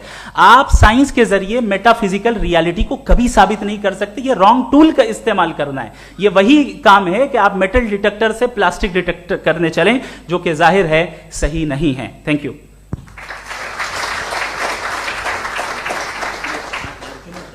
जी, ये आर्ग्यूमेंट का राउंड 2 है। हाँ। 7 मिनट है। पहले तो मैं आपसे अर्ज करूं कि आपने कहा कि जब कायनात ही नहीं थी तो वक्त भी नहीं था, कुछ भी नहीं था। कैसे नहीं था? खुदा था। एक एग्जिस्टेंस तो था ना खुदा का। तो जब खुदा था तो वक्त भी होगा। ऐसा नहीं कि कुछ भी नहीं था, खुदा था। अच्छा, बाकी एक आपने कहा साहब आप साबित कीजिए, आपके पास भी लॉजिक है, मेरे पास भी लॉजिक है। आपका मेरा जिम्मेदारी नहीं है साबित करना कि खुदा है। बर्टन रसल ने बड़ी अच्छी बात कही। बर्टन रसल ने बड़ी अच्छी बात कही। मैं आपसे अगर ये दावा करूं कि एक चाय की केतली मरीख के चारों तरफ घूम रही है, मार्स के चारों तरफ, तो यह आपका काम नहीं है कि आप साबित करें कि कोई चाय की केतली नहीं है। ये मेरा काम है, मैंने दावा किया है। ये दावा तो मजहबी लोग करते हैं कि खुदा है। मैं क्यों साबित करूं कि नहीं है? जब तक आप मुझे कन्विंस नहीं कर देंगे मैं नहीं मानूंगा। आपकी जिम्मेदारी है, मेरी जिम्मेदारी नहीं है। दोयम ये कि ये जो आप कह रहे हैं जो गैप्स हैं, ये गैप जब जब किसी मजहब को चैलेंज करते हैं, जब ऐसा कोई बात आती है तो हंगामा हो जाता है कि जब वो चैलेंज करें किसी फेथ को। ये तमाम साइंस जो है इसे मुख्तलिफ जगहों पे मुख्तलिफ वक्तों में मजहब ने रोकने की कोशिश की है। ये किताब है religion and science, Burton Russell की, पढ़िएगा, अच्छी लगेगी आपको। तारीखी है साइंस मजहब की, साइंस से उसका यही रिश्ता है। अच्छा, अब ये हम सोचें कि बहरहाल ये वजूद जो है मज़हब और ये बिलीव इन गॉड इंसान को बेहतर बना देता है, तो एक काम कीजिए, हिंदुस्तान वर्ल्ड का नक्शा लीजिए और मार्क कीजिए कि रिलीजन कहाँ कहाँ ज़्यादा है, कहाँ कहाँ, चाहे वो लैटिन अमेरिका हो या मिडल ईस्ट हो या फार ईस्ट हो या हिंदुस्तान के वो इलाके जहाँ मजहबियत ज़्यादा है। रख दीजिए नक्शा अलग। अब दूसरा नक्शा कि कहाँ कहाँ नाइंसाफ़ी, रिप्रेशन, औरतों के हुकूक की पामाली, जुल्म, डिक्टेटरशिप कहाँ है, नक्शा एक ही होगा। तो आप मुझे बताएं कि जो इसका तरकीब इस्तेमाल क्या है, खुदा का तरकीब इस्तेमाल तो बताइए। आप छोटी सी दवा सड़क पे बेचते हैं, उसकी भी तरकीब इस्तेमाल बताते हैं। इसके इस्तेमाल से तो फायदे नहीं हुआ किसी को। जो सारे के सारे खराब मुल्क हैं, खराब समाज है, वो सारे जुल्म खुदा के नाम पे करते हैं। वो गलत करते हैं, सही करते हैं, मुझे क्या लेना देना उससे। इस्तेमाल से मालूम होता ना। एक विस्की की बोतल कभी शायद देखी हो आपने, लाल रंग की होती है, उस पर रोशनी और छपड़ा इंतहाई खूबसूरत लगती है, क्या बिगाड़ रही है किसी का, उसका इस्तेमाल गलत है, इसलिए आप उसे नापसंद करते हैं। इसका इस्तेमाल गलत है, इस तसव्वुर का इस्तेमाल ही गलत है और हमेशा से गलत हुआ है। आप देख लीजिए, इंसानी तारीख देख लीजिए, आज देख लीजिए, हिंदुस्तान देखिए, दुनिया देख लीजिए क्या हो रहा है। इसे कैसे इस्तेमाल कर रहे हैं फेथ वाले लोग? क्या फेयर हैं, जस्ट हैं, जो अपने खुदाओं पे यकीन रखते हैं? वो किस तरह के लोग हैं? वो लोगों को इंसाफ देते हैं, वो बेहतर इंसान बने। तो इस दवा का फ़ायदा क्या है? चलो बहुत फ़ायदा हो रहा तो मैं इस्तेमाल कर लूँगा, मगर मुझे तो इस दवा का कोई फ़ायदा दिखता ही नहीं। मुझे तो ऐसा लगता, मैं एक और बात बताऊँ, अगर कोई आदमी मजहबी है और अच्छा आदमी है तो मैं उसकी बहुत इज्जत करता हूँ, इसलिए कि मेरा ख्याल है मजहबी आदमी का अच्छा होना मुझसे अच्छा होने से ज़्यादा मुश्किल है। भाई हर चीज़ की एक लिमिट है। आप इतना भाग सकते हैं, इतना नहीं भाग सकते, इतना वजन उठा सकते, इतना नहीं उठा सकते, इतना दूर देख सकते हैं, इतना दूर नहीं देख सकते। उसी तरह कॉमन सेंस कहता है कि आप में नेकी का भी एक कोटा होगा। अब आप अगर सुबह जाते हैं अपनी इबादत गाह और इबादत करते हैं, तो बाहर निकलते हैं तो आप तो यही महसूस करते हैं कि आपने एक बहुत अच्छा काम किया, आपकी नेकी का एक बहुत बड़ा कोटा खर्च हो गया जिससे किसी का कोई फ़ायदा नहीं हो। मैं तो नहीं जाता हूँ, तो मुझे तो किसी को खाना खिलाना पड़ेगा, किसी बेवा की मदद करनी पड़ेगी। मैं अपना कोटा कैसे कंज्यूम करूं? आप अपना कोटा, सारे मजहबी लोग इंतहाई यूजलेस कामों में यूज करते हैं। उसके बाद भी अगर आप में बच्ची है थोड़ी सी शराफत, तो भाई वाह क्या बात है।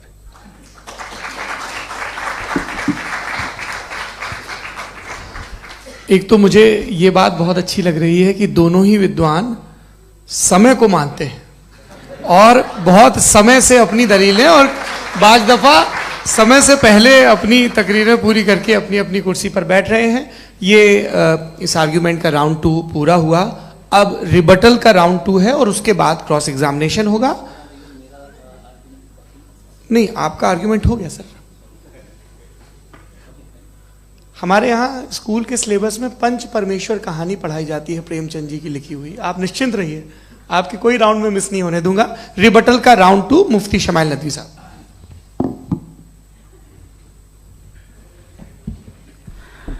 असल में जो हकीकी प्रॉब्लम है, असल प्रॉब्लम है, वो ये है कि जावेद साहब के पास कॉन्सेप्ट ऑफ गॉड क्लियर नहीं है। इन्होंने कहा कि कायनात से पहले खुदा तो था, तब भी तो टाइम होगा। ये टाइम कायनात का हिस्सा है। हम खुदा, उस खुदा को मानते हैं, नेसेसरी बीइंग का टाइमलेस होना जरूरी है, चूंकि वो टाइम का क्रिएटर है। जब उसने टाइम को क्रिएट किया तो वो खुद टाइम पे कैसे होगा? उसने जब स्पेस को क्रिएट किया तो खुद स्पेस में कैसे होगा? अगर वो टाइम एंड स्पेस को पहले से ही उसका पाबंद है तो फिर किस चीज को उसने क्रिएट किया? लिहाजा ये सवाल गलत है कि खुदा था तो टाइम होगा। बिल्कुल नहीं, टाइम के पाबंद हम है, खुदा नहीं है। हम फिजिकल वर्ल्ड से ताल्लुक रखते हैं, वो मेटाफिजिकल रियलिटी है। दूसरी चीज इन्होंने मिसाल दी कि चाय की केतली हवा में घूम रही होगी, और पता नहीं शायद वो बर्टन रसल का उन्होंने हवाला दिया। बहरहाल यही प्रॉब्लम है। प्रॉब्लम यही है कि हम चीजों के दरमियान डिफरेंशिएट नहीं कर पाते हैं। ये जो आपने मिसाल दी ये इमेजिनेशन है, और मैं जो साबित कर रहा हूं वो लॉजिकल नेसेसिटी है। आप इमेजिन करने आए तो कुछ भी करें, जुपिटर में पिंक एलिफेंट होगा, यूनिकॉर्न होगा, करें, उससे कायनात पे क्या फर्क पड़ता है? उससे आप लॉजिकल नेसेसिटी साबित नहीं कर सकते। मैं तो उस प्राइम कॉज की बात कर रहा हूं, उस नेसेसरी बीइंग की बात कर रहा हूं जिसके बगैर इस कायनात का एग्जिस्टेंस मुमकिन नहीं है। दूसरी चीज, मजहब को साइंस चैलेंज करती है वगैरह वगैरह, ये हमारा टॉपिक ही नहीं है। मैं इस पे बात करूंगा तो फिर मेरा वक्त चला जाएगा। मजहब के ऊपर चूंकि हमारी डिस्कशन नहीं है, साइंस को मजहब और बिलखुसूस मैं और हमारा वर्ल्ड व्यू कम अज कम साइंस को पीछे नहीं करता है, साइंटिज्म की मजम्मत करता है। इसकी वजाहत मैंने पहले कर दी। दूसरी चीज इन्होंने कहा वर्ल्ड का नक्शा लीजिए, वर्ल्ड मैप लीजिए, दो अलग अलग जगह की। हजरत, मैंने ये होमवर्क किया था और मैंने मिडिल ईस्ट का एक नक्शा लिया और यूरोप का एक नक्शा लिया, ये मजहबी इलाका और ये लिबरल और एथीस्ट इलाका। मुझे पता चला कि सबसे ज्यादा रेप केसेस जो हैं वहां पर है।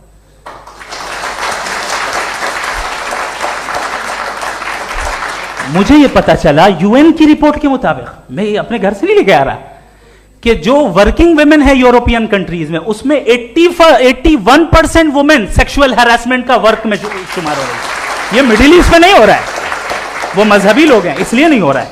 दूसरी चीज, आपने ये कहा कि मजहबी आदमी का अच्छा होना हमारे अच्छे होने से बहुत मुश्किल है, बहुत मुश्किल है। तो इसका मतलब यह है कि गॉड के अलावा आपके पास अच्छे और बुरे का कोई स्टैंडर्ड है। मैं चाहूंगा कि कन्वर्सेशनल स्टाइल वाली डिस्कशन और सेगमेंट पे इसी पे बात कर लेते हैं। Thank you very much.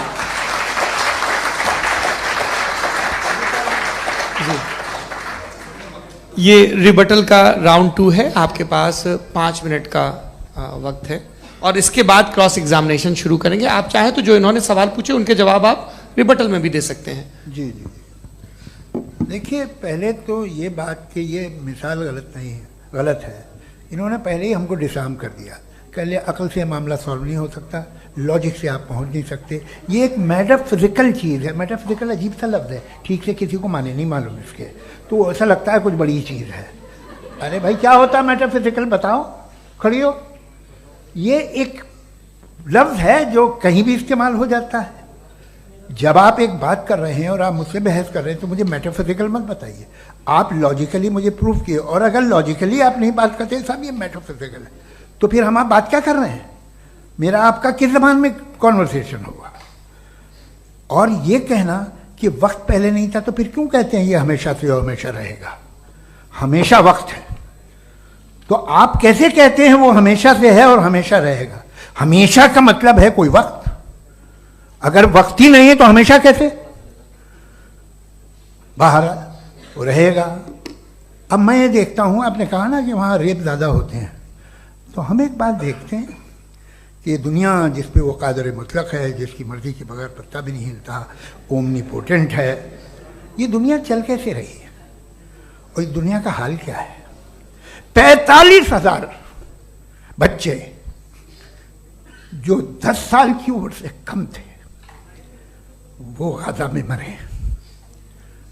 भूख से काला हांडी में बच्चे मरते हैं और डिप्थेरिया से मरते हैं। डिप्थेरिया अजीब मर्ज है, गले में जाली बनना शुरू होती है, बच्चा नीला हो जाता है, गरीब का बच्चा, इसलिए कि उपास इलाज में। ये कादर मुतलक है, जो चाहे कर दे। इससे आप दुआएं मांगते हैं हमारी, ये काम कर दे वो कर दे, तो इसका मतलब डे टू डे लाइफ में वो इंटरफेयर करता है और ये देख रहा है वो। अगर वो वाकई भी है फॉर डिस्कशन सेक, तो मैं जब दुनिया देखता हूं तो मेरे दिल में उसके लिए कोई इज्जत नहीं पैदा होती। ये क्या कर रहे हो तुम पूरे ऑल पावरफुल हो, ओमनीपोटेंट हो, ओमनी प्रेजेंट हो। तुम तो वहां गाजा में रहे होगे ना, तुम हर जगह हो। तुम देख रहे थे कि बच्चे की कैसे धज्जियां उड़ रही, तुम देख रहे थे और तुम चाहते हो मैं तुम्हारी परस्तिश करूंगा, तुम हो भी। अरे यार, इसके अच्छे तो हमारे चीफ प्राइम मिनिस्टर हैं, कुछ तो ख्याल करते हैं। कमाल है, आप किसकी इबादत कर रहे हैं? अगर वो है भी, ये दुनिया नाइंसाफी से, जुल्म से, जबर से, तशद्दुद से भरी हुई। और आप ये मत कहिएगा कि वो देख रहा है और वो बताएगा एक दिन। अगर वो देख रहा है और इंटरफेयर नहीं करता तो आप दुआ क्यों मांगते? आप कहते हैं मेरा ये काम करा दे, इसके मतलब है वो दखल दे सकता है, वो आपको नौकरी दिलवा सकता है, भले दूसरे आदमी को न मिले, मगर आपका काम कर देगा चूंकि आपने दुआ मांगी है। तो जब वो आपको नौकरी दिला सकता है, लड़की की शादी कर सकता है, बेटे को ग्रीन कार्ड दिलवा सकता है, तो कम से कम ये जो मर रहे हैं बच्चे, इनको रोक दे, कुछ तो करे। मुझे तो दुनिया में, इस दुनिया का कोई मालिक है, इसका ओमनीपोटेंट कोई रूलर है, और ये दुनिया ऐसी चल रही है। मैं तो चाहूँगा कि भाई ना हो, अगर हो तो बड़ी शर्मिंदगी की बात है। शुक्रिया।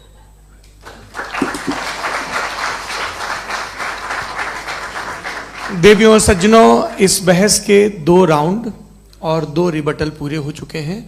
अब सबसे ज़रूरी और सबसे मुश्किल राउंड शुरू हो रहा है, क्रॉस एग्जामिनेशन का। अब इन विद्वानों की सज्जनता की एक परख भी होगी, और वक्त हमने 16 मिनट का तय किया है। पहला सवाल आप पूछना चाहेंगे? जी बिल्कुल। पहले बोले भी आपके आप माइक ले लीजिएगा हाथ में, ये नीचे से ऑन। जी मैं बोलता हूँ, ये डायस हटा सकते हैं क्या हम थोड़ा क्विकली?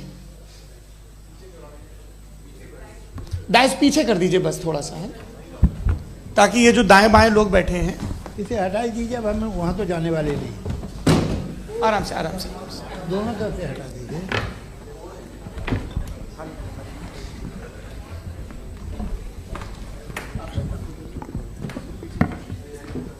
इस बीच आप लोग भी अपने अपने सवाल तैयार कर लें। ये ध्यान रखेंगे कि मैं यहाँ से सवाल लूँगा, आप लोगों को अपना हाथ ऊपर करना है, अपना नाम बताना है, और अधिकतम 3 वाक्यों में अपना सवाल पूरा करना है। कई लोग सवाल की जगह भाषण देने लगते हैं, उससे आज बचना है। जी मुफ्ती साहब, पहला सवाल आपका, 16 मिनट हैं, हम दोनों लोगों के सवाल लेंगे। जी जी बहुत शुक्रिया। आपकी जो अभी बात हुई बहुत अहम थी, मैं इसको चाहूँगा कि आगे डिस्कस करूँ, लेकिन चूँकि अभी ये वो सेगमेंट है क्रॉस एग्जामिनेशन, तो सबसे पहला सवाल आपसे ये है कि जो मैं इतनी देर से कॉन्टिंजेंसी आर्ग्यूमेंट आपको बता रहा था, ये अकल से ही बता रहा था हजरत, आप ये बताएं कि आप इन्फिनिट रिग्रेस ऑफ कॉजेस को पॉसिबल मानते हैं या नेसेसरी बीइंग के एग्जिस्टेंस को सही समझते हैं? चूंकि 2 ही ऑप्शन हो सकता है, आप ये बताएं। देखिए, आपको मैं ईमानदारी से बात करूं, एक तो मैं कॉन्टिजेंसी वर्ड ठीक से समझता नहीं, और इस वक्त भी जो आपने अंग्रेजी के अल्फाज इस्तेमाल किए वो ज़रा थोड़े से मुझे डिफ़िकल्ट और कॉम्प्लिकेटेड लगे, तो आप ज़रा सिंपल ज़बान में सवाल कर सकते हैं? बिल्कुल कर सकता हूँ। जी। यूनिवर्स की हर चीज कॉन्टिंजेंट होने का मतलब यह है कि वो अपने एग्जिस्टेंस में किसी के ऊपर डिपेंडेड है। जो भी चीज डिपेंडेड होगी वो चीज इंडिपेंडेंट नहीं हो सकती, तो उसका कोई ना कोई कॉज होगा। तो अब आप क्या समझते हैं कि ये इन्फिनिट रिग्रेस है, यानी कॉज पर कॉज, कॉज पर कॉज, कॉज पर कॉज, और कभी कोई यानी ये एंडलेसली चलता रहा? क्योंकि अगर ऐसा होगा तो हम तो एग्जिस्टेंस में आते ही नहीं। लॉजिकली ये मुत्तफक अलैह चीज है, मुत्तफक अलैह, अग्रीड अपॉन। ओके, इस पे हमने एग्री किया था कि मुश्किल शब्द आएगा तो अर्थ बताना पड़ेगा। तो इन्फिनिट रिग्रेस तो पॉसिबल नहीं है, तो कहीं ना कहीं आपको रुकना पड़ेगा ऐसे नेसेसरी बीइंग पर। नहीं, कोई जरूरत नहीं रुकने की। किसने कहा आप रुकना पड़ेगा? आप रुकते हैं खुदा पे, आप नहीं रुकते। आप कहते हैं वो हमेशा से, जब उस वक्त से जब वक्त नहीं था। आप कहाँ रुकते हैं कि अब हुआ था वो? आप नहीं कहते। हम क्यों नहीं मान सकते कि यूनिवर्स जो है और बल्कि मल्टीवर्सेस जो है वो हमेशा से हैं, वो बनती है, बिगड़ती है। एक हमारे यहाँ एक चीज़ है ब्लैक होल, वो समेट लेता है वापस, फिर ब्लास्ट होता है, फिर फैल जाता है। और इसमें हमारी तो खैर कोई औकात ही नहीं है इंसान की। एक छोटे से जर्रे पे हम 50-60 साल की उम्र रखते हैं, जो करोड़ों अरबों साल की कायनात है उसमें, और पैदा भी नहायत ही बेहुदा वजह से हुए थे। तो इसमें ये सोचना कि इसकी वजूहात और ये क्यों है, ये डिपेंडेंट है, ये हम देख रहे हैं, क्या मालूम। आप सोचिए कि ये जो फैल रही है कायनात, ये कहाँ फैल रही है, ये कहाँ जा रही है, और ये फैल क्यों रही है? अरे बना ली थी तुमने, रुको भैया, काफ़ी है। ये फैल क्यों रही है? ये और कौन सी कायनात जिसे मैं दूरबीन से देखता हूँ तो 2 बिलियन लाइट ईयर पे है, उससे मेरा कोई वास्ता ही नहीं है। 2 बिलियन ईयर यानी अगर मैं 80,000 माइल्स पर सेकेंड से चलूं तो 20 करोड़ साल में वहां पहुंच जाऊंगा। इसकी जरूरत क्या थी? ये दुनिया, ये कायनात तो इंसान अशरफुल मखलूकात के लिए बनाई गई ना। तो ये सब ये टर्म समझ में नहीं आया। इसमें कोई खास समझने वाली बात थी भी नहीं। ये जो अल्टीमेट कहा यह जाता है कि ये जो पूरी यूनिवर्स है, ये जो दुनिया है, ये इंसान के लिए बनाई गई। अच्छा, ये सब इंसान के लिए। क्यों साहब, सही है ना? बिल्कुल, लेकिन इसका ये मतलब नहीं कि किसी चीज के पीछे रीजन आपको नहीं पता तो रीजन नहीं है, इसे कहते हैं नहीं, argument from limited perspective। मुझे नहीं पता, लेकिन मेरी जिम्मेदारी नहीं है। वो बिल्कुल सही कहा था उसने, बर्टन रसल ने। आपने उसे मजाक में टाल दिया कि भाई आप एक दावा कर रहे हैं, मैं क्यों कहूं कि ये गलत है दावा? आप प्रूफ कीजिए, मेरे पे जिम्मेदारी ही नहीं है, मैंने थोड़ी कहा है। आप प्रूफ कीजिए कि ये सही है। आप आर्ग्यूमेंट ऑफ कंटिजेंसी आप का जवाब कोई ही नहीं दे सवाल रहे हैं। पूछना चाहेंगे? है? आप सवाल पूछना चाहेंगे मुफ्ती साहब से? क्योंकि ये क्रॉस एग्जामिनेशन का दौर है। आप जैसे पहले बोल रहे थे फेथ को लेके कुछ। मैं ये पूछना चाहूँगा कि खुदा ने जो भी रेवलेशन किए हैं, एक मज़हब के नहीं बहुत से मज़हबों में किए हैं, अलग अलग रेवलेशन है। कहीं कुछ एक बातें हैं, कॉन्ट्रडिक्शन भी है आपस में, कहीं कुछ आप कर सकते हैं, कहीं कुछ नहीं कर सकते। ऐसा नहीं है कि सबकी कोड ऑफ मॉरल एक है। तो ये किस्सा क्या है? अब आप ये देखिए कि मुझे कभी कभी लगता है कि ये जो फुटबॉल फाइनल होता है, लाखों लोग होते हैं, फिर वो टीवी कवर करती, करोड़ों लोग, अगर उसमें खुदा की एक बूमिंग आवाज़ आ जाती, मैं गॉड हूँ, तो सारे लोग अभी सुन लेते और टीवी पे भी सुन लेते, किस्सा खत्म होता। ये इतनी राजदारी क्या है कि तुम सामने कुछ तो सबूत दे दो हमें सॉलिड। ये कह साहब ये यूनिवर्स कैसे बनी, इससे मसला क्या हल होगा? मैं पूछूंगा आपसे खुदा कैसे बना? क्यों नहीं पूछूंगा कैसे बना? बल्कि वो तो कायनात से कहीं ज़्यादा इंटेलिजेंट है, कायनात से कहीं ज़्यादा कॉम्प्लेक्स। जी वो हमेशा से है। आप कहेंगे मैं मान लूँगा। अच्छा, दोयम वो कादिर मुतलक, यानी कादिर मुतलक का मतलब ओमनीपोटेंट, वो जो चाहे कर सकता है। आपको नौकरी दिलवा सकता है, आपकी अच्छी जगह शादी करवा सकता है, आपके पड़ोसी का मुकदमा हरवा सकता है, आपको जिता सकता है, सब काम करता है। थोड़ा सा माइक क्लोज जी। वो इस दुनिया को चला कैसे रहा है? ये दुनिया कैसे चल रही है? आपको इस पर हैरत नहीं होती? या क़यामत के बाद कभी एक जस्टिस होगा, जब ये बच्चा मर चुका होगा, जिसकी धज्जियाँ उड़ गई बम से, इसको इंसाफ मिलेगा तब? अच्छा, अब जवाब दूं? हाँ दीजिए। मैं वही इसीलिए आप ही की तरफ आता। सबसे पहले आपने रेवलेशन और स्क्रिप्चर्स की बात की, इस पे मैं बात कर सकता हूं, लेकिन आज नहीं करूंगा चूंकि वक्त कम है, कभी और इस पे डिस्कस करेंगे। मैं तैयार हूं उस पे भी बात करने के लिए। ये अभी से राउंड 2 की भूमिका तय हो रही है। Does God exist round 2? चूंकि आज गॉड के एग्जिस्टेंस पे बात है, तो मैं उसी के रिलेटेड जो है आपके सवालात को एंटरटेन भी करूंगा और मैं भी पूछूंगा। आपने कहा कि आपने साबित ही नहीं किया, जबकि आर्ग्यूमेंट ऑफ कॉन्टिजेंसी बुनियादी आर्ग्यूमेंट है। आप मुझे कॉन्टिजेंसी का मतलब बताइए, आपका मतलब क्या? कॉन्टिजेंसी कॉन्टिजेंसी का मतलब यह हुआ कि हर वो वजूद जो किसी भी चीज का पाबंद है, हर वो वजूद या हर वो चीज जो अपने एग्जिस्टेंस में किसी भी चीज के पाबंद है और उससे बाउंड है, उसको उसकी जरूरत है, उस पर डिपेंड करती है, तो जाहिर सी बात है कि उसका कोई ना कोई कॉज होता है। ये तो अक्ल की बात है। ये आप रीजनिंग की बात करते हैं, मैं वही कर रहा हूं। दूसरी चीज आपने ये बात कही कि इतने बिलियन लाइट ईयर्स दूर है, उसका मेरा क्या लेना देना। फिर मेरे ख्याल से आपको ये नहीं कहना चाहिए I think therefore I am an atheist. आपको सोचना चाहिए, सिर्फ आप एक लिमिटेड दायरे में रहकर नहीं सोचें, बल्कि बाहर निकलकर सोचें। आपने तीसरा सवाल किया, आपने 2-3 सवाल एक साथ। ऐसी बातें ना कीजिए, कुछ लोगों को इतराज हो जाएगा आप पे कि आप कुछ भी सोचिए। ये इजाजत आपको है नहीं, मुझे है।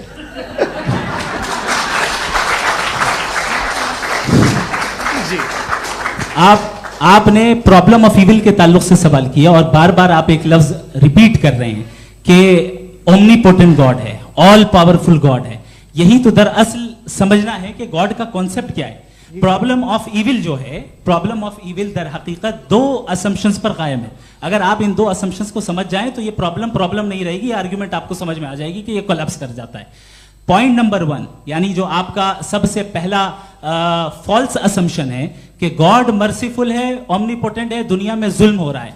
लेकिन आपको यह समझना चाहिए कि हमारे वर्ल्ड व्यू के मुताबिक गॉड सिर्फ ओमनीपोटेंट और सिर्फ मर्सीफुल नहीं है, बल्कि वो ऑल वाइज भी है और वो ऑल नोइंग भी है, उसके हर काम के पीछे हिकमत और विजडम है। ये कोई जरूरी नहीं है कि वो हिकमत और विजडम आपको समझ में आए या मुझे समझ में आए।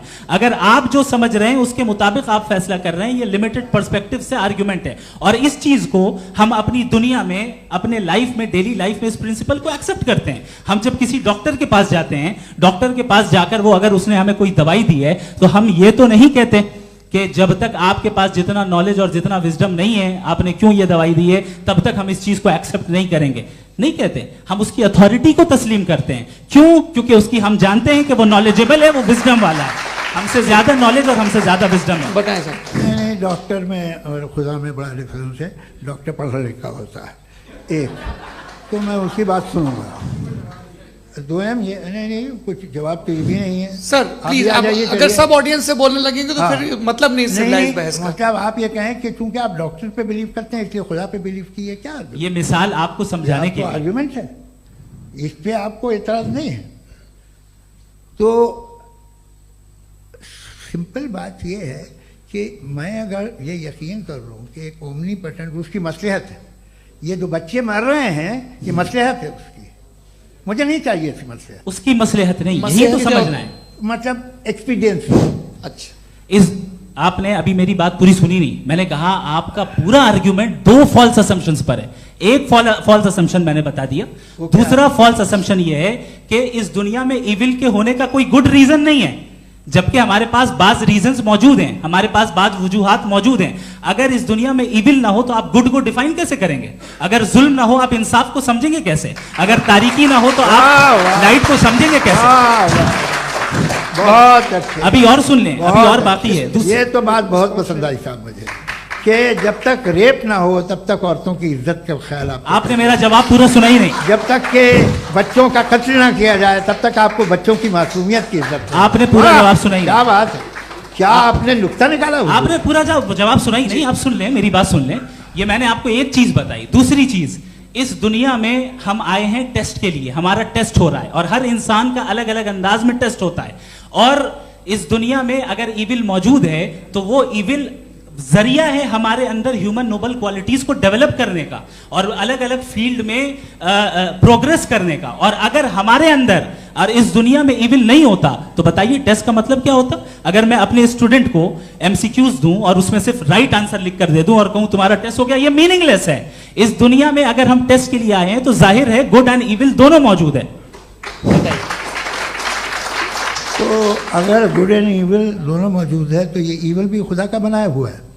जी हाँ, खुदा का बनाया हुआ है। लेकिन अच्छा, चलो अच्छी बात। जी बिल्कुल, तो बिल्कुल खुदा ने बनाया। अभी तो ये है कि जो मेजॉरिटी है दुनिया में वो इविल है, तो ये खुदा एक्चुअली इविल के साइड पे लग रहा है मुझे। बिल्कुल भी नहीं, मैं बताता हूं। मेजॉरिटी में तो वो है। क्या बात कर रहे हैं भाई आप? मैं बहुत कोई भी जो मुंसिफ होगा, चाहे आपका अपना घर हो जिसके आप सबसे बड़े हैं, चाहे आपकी ऑर्गेनाइजेशन हो जो आप चलाते हैं, वहां पर आप इविल रखेंगे साबित करने को कि बाकी लोग शरीफ हैं। मेरी बात सुन, क्या ये आर्ग्यूमेंट ही गलत है? अगर कि जब तक के कोई इविल नहीं होगा तब तक के शरीफ आदमी शरीफ नहीं लगेगा। अगर एग्जामिनर गलत ऑप्शन दे रहा है तो एग्जामिनर इविल नहीं हो गया, जो गलत ऑप्शन को सेलेक्ट कर रहा है वो फेल होगा। क्रिएटर ने इविल को बनाया है लेकिन वो इविल नहीं है। अच्छा सुनिए मेरी बात, लेट मी कंप्लीट सर। जी जी। क्रिएटर ने इविल को बनाया है टेस्ट के लिए, वो इविल नहीं है। इविल वो होगा जो उसे इख्तियार करेगा। छुरी को बनाने वाला गलत नहीं होता है, छुरी का गलत इस्तेमाल करने वाला गलत होता है। रेप को कैसे गलत इस्तेमाल करते हैं? रेप इंसान के फ्री विल का नतीजा है। ये रेप कैसे गलत इस्तेमाल होता है? ये मुझे अब सुन लें, गलत इस्तेमाल होता है। हाँ मैं बता रहा हूँ ना, कैसे गलत? मैं बता रहा हूँ कि जो इविल इस दुनिया में मौजूद है उसके कई सारे तरीके हैं। एक तरीका इंसान का अपना फ्री विल है। अब अगर कोई रेपिस्ट रेप कर रहा है तो इसका गॉड का कसूर नहीं है, वो अपने फ्री विल का गलत इस्तेमाल कर रहा है, उसको सजा मिलनी चाहिए। अच्छा। और उसी के लिए जहन्नम बनाई गई है। ये फ्री विल का भी बड़ा चक्कर। आप जब कोई बुरा काम करते हैं या कोई बुराई होती है तो ये कहा जाता है कि ये फ्री विल है। 7 billion free wills are moving on this planet. 7 billion free will. और एक आदमी अपनी फ्री विल से मुझे कत्ल कर दे तो मैं खुदा की मर्जी से मरा हूं कि इसकी फ्री विल की वजह से? मेरी मौत खुदा के हाथ है या ये फ्री विल वाले के हाथ है? खुदा ने फ्री विल का निजाम बनाया है और उस निजाम का गलत इस्तेमाल करके कोई आपको मार रहा है, इस्तेमाल करके मेरा कत्ल कर देता है। अब मेरी मौत का जिम्मेदार कौन है? वो इंसान जिम्मेदार है। वो इंसान। जी। तो ये कहना कि और उसको सजा मिलेगी। तो अब आप आगे चलिए कि ये तय करना कि अल्लाह ही या खुदा, सॉरी अल्लाह ने, खुदा ही जिंदगी देता है, खुदा ही मौत देता है, ये गलत है। बिल्कुल गलत नहीं है। हाँ, नहीं, निजाम उसी ने बनाया, फ्री विल का निजाम, मौत और हयात का उसी ने बनाया। You are contradicting yourself. अभी आपने कहा कि एक आदमी ने फ्री विल से आपको मार दिया, इसमें उसे फ्री विल दी गई थी, उसने गलत इस्तेमाल किया। 7 billion free wills are moving on this planet, और आप चाह रहे हैं कि मैं सिर्फ खुदा का ध्यान करूं। ये 7 बिलियन फ्री विल्स को मुझे लुक आफ्टर करना पड़ेगा कि नहीं? ये तो तबाहियां कर रही हैं और तबाहियां ज्यादा हो रही हैं। बिल्कुल। तो अगर आप बताएं अगर खुदा नहीं है फॉर एग्जाम्पल, तो आप इविल को कैसे डिसाइड करेंगे? यानी how can you define evil objectively without God? देखिए, दुनिया में 2 तरह के जानवर हैं, एक जो अकेले रहते हैं जंगल में और एक जो ग्रुप्स में रहते हैं। ग्रुप में जो भी रहेगा, चाहे वो आपका फाउंडेशन हो, चाहे कोई क्लब हो, चाहे कोई पॉलिटिकल पार्टी हो, चाहे कोई यूनिट हो, उसमें आपको इंटरैक्ट करने के रूल बनाने पड़ेंगे। यानी लोग तय करेंगे। लोग तय करेंगे। अगर लोगों ने ये तय किया कि किसी का रेप करना सही है, आप जस्टिफाई करेंगे? नहीं, आपका फाउंडेशन तो ये हो गया ना कि लोग ही विल डिसाइड करेंगे। नहीं, अरे दुनिया में ऐसे ग्रुप्स हैं जो रेप को जायज मानते हैं सर्टेन हालात में। मैं डिटेल में नहीं जानूंगा, आप भी जानते हैं। ये जो आईसिस वाले थे, इन्होंने क्या किया था, तो उन्होंने क्या किया उसका खुदा से कोई ताल्लुक नहीं है सर। मैंने सिंपल सवाल किया कि इविल को आप डिफाइन करते कैसे हैं? आगे वापस आइए जी। आप साथ में तभी रह सकते हैं जब कुछ आप ऐसे उसूल डेवलप करें जिसमें हर एक का बेसिक तहफ़्फ़ुज़, हर एक का बेसिक राइट हो और हर एक को कोई आराम मिले। यही तरीक़ा है किसी भी ऑर्गेनाइजेशन जिसमें एक से ज़्यादा लोग हैं और वो ऐसे चलती है ज़िंदगी। उसमें अगर आप गड़बड़ करेंगे तो तबाही होगी, नुकसान होगा, बर्बादियाँ आएंगी। और अगर उसमें आप घर ले लीजिए ना, एक हस्बैंड है, एक वाइफ है, बच्चे हैं, वालदा भी हैं, 2 बहनें भी हैं, एक भाई भी है। अब इसमें कोई निज़ाम आपको चाहिए साथ में रहने का, और एक दूसरे पे भरोसा रहे, एक दूसरे के बहीख्वाह हों, एक दूसरे की मदद करें, ऐसी जिंदगी। सर आपकी बात आ गई। आप ये कह रहे हैं कि लोग डिसाइड करेंगे क्या सही है क्या गलत है, यही है? मेजॉरिटी डिसाइड करेगी क्या सही है क्या गलत है? अरे भाई बिल्कुल। मेजॉरिटी अगर ये कहे कि नाजी जर्मनी के साथ जिस तरह मेजॉरिटी थी कि जेनोसाइड करना सही है, आप जस्टिफाई करेंगे? उस वक्त आपका ये सवाल सिर्फ उसके बाद क्लोजिंग। हाँ, उस वक्त प्लेनेट पे जो लोग थे, उनमें कितने लोग हिटलर को सही समझते? अच्छा, प्लेनेट की मेजॉरिटी तय करेगी, सोसाइटी की नहीं। प्लेनेट की मेजॉरिटी गॉड के एग्जिस्टेंस को सही मानती है, आप क्यों नहीं मानते? ये हेलो ये क्रॉस क्वेश्चन का राउंड यहां पर समाप्त होता है। और ये बड़ा अच्छा है कि इस तरह से फ्रेगमेंट कर दिया गया है ताकि जो मरकरी ऊपर जा रहा है नीचे जवाब दे दूं। जी। प्लेनेट की ज़्यादातर मेजॉरिटी कुछ दूसरे मजहबों के खुदा को मानती है। आप उन्हें क्यों नहीं? आप तो मेजॉरिटी की बात कर रहे हैं। अच्छा, ये क्लोजिंग आप ये कह रहे हैं इविल और गुड को डिसाइड मेजॉरिटी करेगी। मेजॉरिटी जो कर दे वो सही हो जाएगा। क्लोजिंग इसको जैसा आप ही लोगों ने तय किया है उसी फॉर्मेट को फॉलो कर लेते हैं। भाई मैंने तो भले लोगों पे एतबार किया और तब मॉडरेशन तय किया। जी, आपके पास 5 मिनट का वक्त है, क्लोजिंग आर्ग्यूमेंट है, उसके बाद हम ऑडियंस से क्वेश्चन आंसर लेंगे जावेद साहब की क्लोजिंग आर्ग्यूमेंट के बाद। ओके, बहुत शुक्रिया जी। हमारा जो टॉपिक है डज गॉड एग्जिस्ट, मैं इस पे इतने एकेडमिक तैयारी करके आया था। मुझे था कि मैंने सोचा था कि कई सारे मैं आर्ग्यूमेंट्स दूंगा, लेकिन वक्त की भी किल्लत और जावेद साहब बार बार इधर उधर चले जा रहे थे तो उसको भी थोड़ा एंटरटेन करना पड़ गया। डज गॉड एग्जिस्ट पे मैं एक ही आर्ग्यूमेंट दे पाया। आर्ग्यूमेंट्स बहुत हैं और डेफिनेटिव आर्ग्यूमेंट्स हैं, और मेरे आर्ग्यूमेंट को किसी एक राउंड में भी इन्होंने एंटरटेन नहीं किया और रेफ्यूट नहीं किया। एक राउंड में भी नहीं, एक राउंड में भी नहीं। और ना ही अभी आपका क्लोजिंग आर्ग्यूमेंट आएगा, नहीं, वो बता देना। Argument of contingency sir. अरे मैं आपसे कई बार कह चुका हूं कंटिजेंसी का मतलब। अब मैं कैसे समझाऊं आपको? आपस में हाँ, आप और कितने आसानी से समझाऊं मैं? मुझे तो नहीं समझ में आ रहा है। आप अपनी आर्ग्यूमेंट ऑफ कंटिजेंसी उर्दू में बोल सकते हैं। हाँ, आप अपनी बात पूरी कर लें जी, आखिरी 4 मिनट। दूसरी चीज, just a minute please ma'am, can I talk? दूसरी चीज ये है कि आपने एक तो इसका जवाब नहीं दिया, दूसरा आपने गॉड के ना होने पर कोई डेफिनेटिव आर्ग्यूमेंट नहीं दिया, सिर्फ मजहब पे बात कर रहे हैं आप। मजहब तो आज हमारा टॉपिक ही नहीं था, आज तो हमारा टॉपिक हो, आप मजहब से ले लेकर आईएस तक चले गए। भाई हमारा क्या ताल्लुक है उससे? We condemn them. और उसका गॉड से क्या ताल्लुक है? अगर कोई गलत काम कर रहा है, किसी ने किसी को कत्ल किया, किसी ने किसी का रेप किया, उसको सजा मिलनी चाहिए। और आपके पास कोई भी rational strong foundation of morality नहीं है। आपने कहा कि मेजॉरिटी तय करेगी सोसाइटी की, वो सही होगा। मैंने कहा हिटलर को, फिर आप सही कहेंगे नहीं नहीं नहीं नहीं, प्लैनेट की सोसाइटी की मेजॉरिटी तय करेगी। तो प्लैनेट की मेजॉरिटी गॉड के एग्जिस्टेंस को मानती है, आप कह रहे हैं ये रिलीजियस है। तो यानी आपके पास कोई स्ट्रॉन्ग फाउंडेशन नहीं है ऑब्जेक्टिव मोरालिटी का। ऑब्जेक्टिव मोरालिटी का अगर कोई फाउंडेशन है तो वो सिर्फ गॉड है, गॉड है, गॉड है। थैंक यू जी। ये मुफ्ती शमाइल नदवी साहब का क्लोजिंग आर्ग्यूमेंट था। अब हमारे पास जी, मैं जी ये बड़ा अच्छा है कि दोनों लोगों को मॉडरेटर से शिकायत भी और बोल रहे भाई हमारी शाबाशी भी तो करते चलो। अब मेरी बात जी, आपके पास जावेद अख्तर साहब 5 मिनट का वक्त है, ये आपका क्लोजिंग आर्ग्यूमेंट है, टाइम रीसेट कर दें जी। देखिए, बहुत सारी बातें हैं। गॉड का डेफिनेशन दुनिया के किसी भी रिलीजन में है कि वो ओमनीपोटेंट है, ओमनी प्रेजेंट है, he is just, he is kind, he loves you and so on.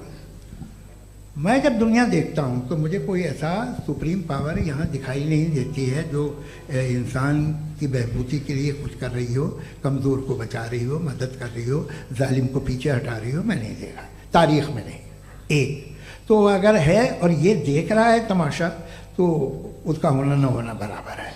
दोयम ये कि ये जो है, जब आप ये कहते हैं कि कायनात जिसकी कंटीजेंसी है, मैं देखिए वो लफ्ज़ इस्तेमाल किया मैं, तो ये कैसे हो सकती है भाई? और फौरन आप सरेंडर कर देते हैं कि जाहिर है कि इसका बनाने वाला तो इससे 10,000 गुना ज़्यादा कॉम्प्लिकेटेड होगा। उस पर आपके होने पे कोई इतराज़ नहीं है। उसे वो टाइमलेस है, वो पहले से था, टाइम तो बहुत बाद में आया। ये सब आप मानने को तैयार है जिसका आपके पास कोई सबूत नहीं, आपके पास कोई रीज़न नहीं है। आपकी तारीख क्या है मजहब होगी? बिलीफ की, जो खुदाओं का बिलीफ है, ये कॉन्स्टेंटली गलत साबित होता रहा है। मतलब आप कहें कि अरिस्टोटल के ज़माने में तो सब जाहिल थे, वो भी इतने ही यकीन से खुदा पे यकीन रखते थे, जो अब नहीं रहा। ये भी नहीं रहेगा, आप लिख लीजिए। और इसके आसार आपको दुनिया में दिखाई देना शुरू हो चुके हैं। ये बहस क्या आज से 100 साल पहले इस तरह हो सकती थी? यहाँ तक तो आपको हम ले आए हैं। तो सर अरे इनको मदद की जरूरत नहीं भाई, ये सेल्फ सफिशिएंट आदमी है, आप क्यों इनकी मदद कर रहे हैं? Sir please. तो ये जो है तमाम बातें अपनी जगह हैं। ये एक पैकेज है। आप अकेले, कोई आदमी ऐसा नहीं जो सिर्फ गॉड को मानता हो। उसके साथ बहुत पैराफर्नेलिया आता है, अलग अलग पैराफर्नेलिया आते हैं। They have always created chaos in the society. मैं तो आपको सीधा ऑफर देता हूँ कि दुनिया में 10 इम्पॉर्टेंट बिलीव्स हैं। आप एक मानते हैं, 9 नहीं मानते, 9 में आप एथीस्ट हैं, 9 को आप बिल्कुल रीजनेबली मेरी तरह देखते हैं। तो 90 मजहबी आदमी भी 90% एथीस्ट है, वो दूसरे खुदा नहीं मानता, एक खुदा मानता है अपना वाला, बाकियों को कहता है गलत है। अगर आप मानना ही बंद कर दे तो आपका 10% चांस है कि आप सही हैं और 90% चांस है कि आप गलत हैं। मेरा मशवरा है, आप मानना छोड़ दिए तो 50% चांस होगा कि आप सही हैं और 50% चांस होगा, 40% आप गेन करेंगे बाय बिकमिंग एन एथीस्ट।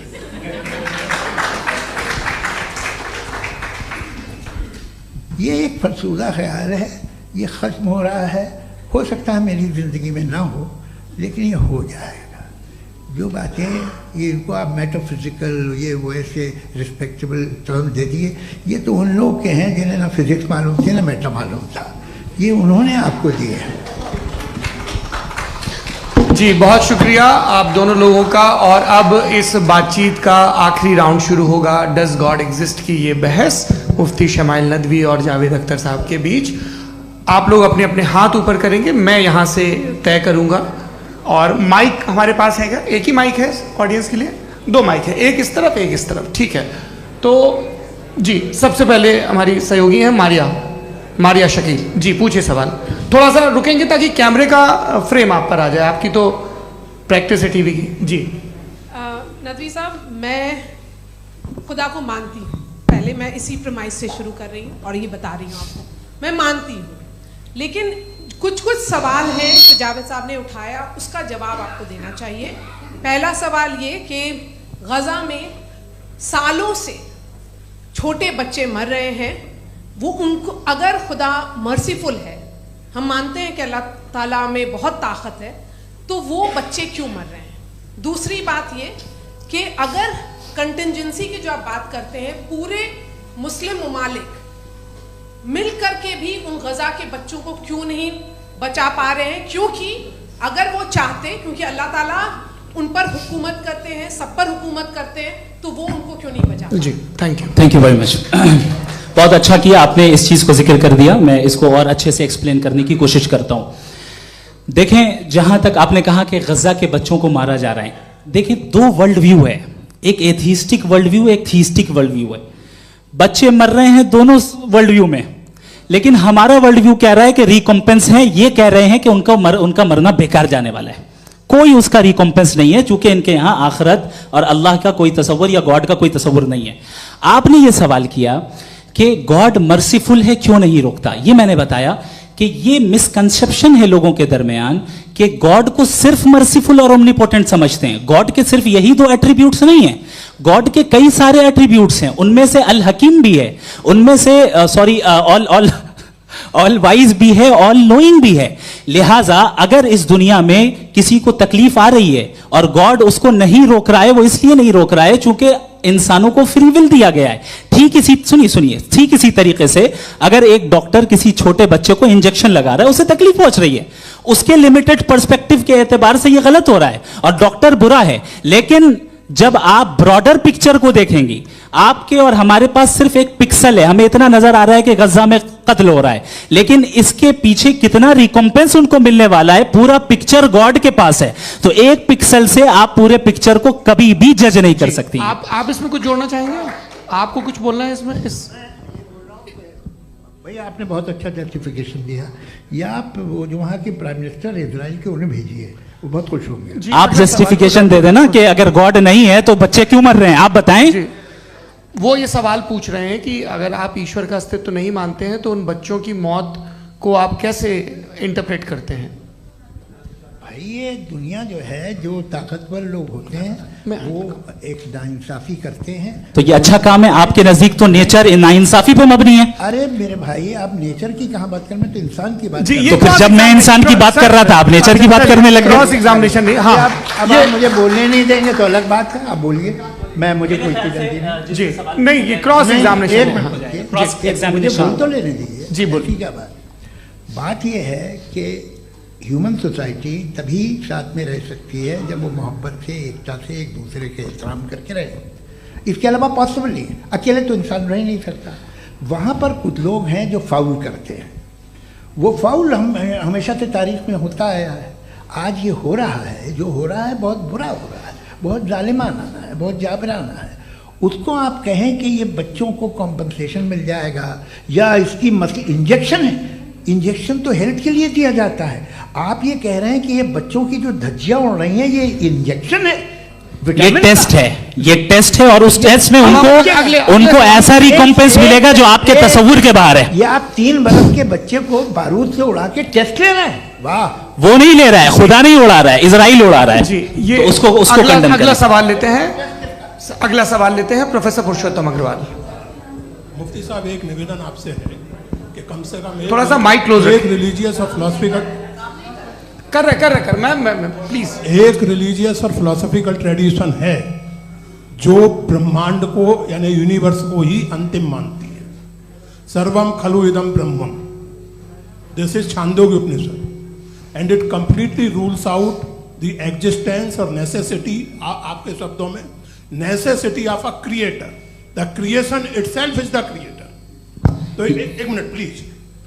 दूसरा जो सवाल आपने अभी, जो आप बार बार कह रहे हैं कि भगवान विद्वान भी है वाइज, सब जानने वाला। तो अगर विजडम में दुनिया भर के पापों और अत्याचारों को बर्दाश्त करना शामिल है, तो फिर इसका मतलब ये हुआ कि अगर मैं फ्री विल से उसको अपोज करता हूं तो ईश्वर की विजडम और मेरी फ्री विल में कॉन्ट्राडिक्शन है।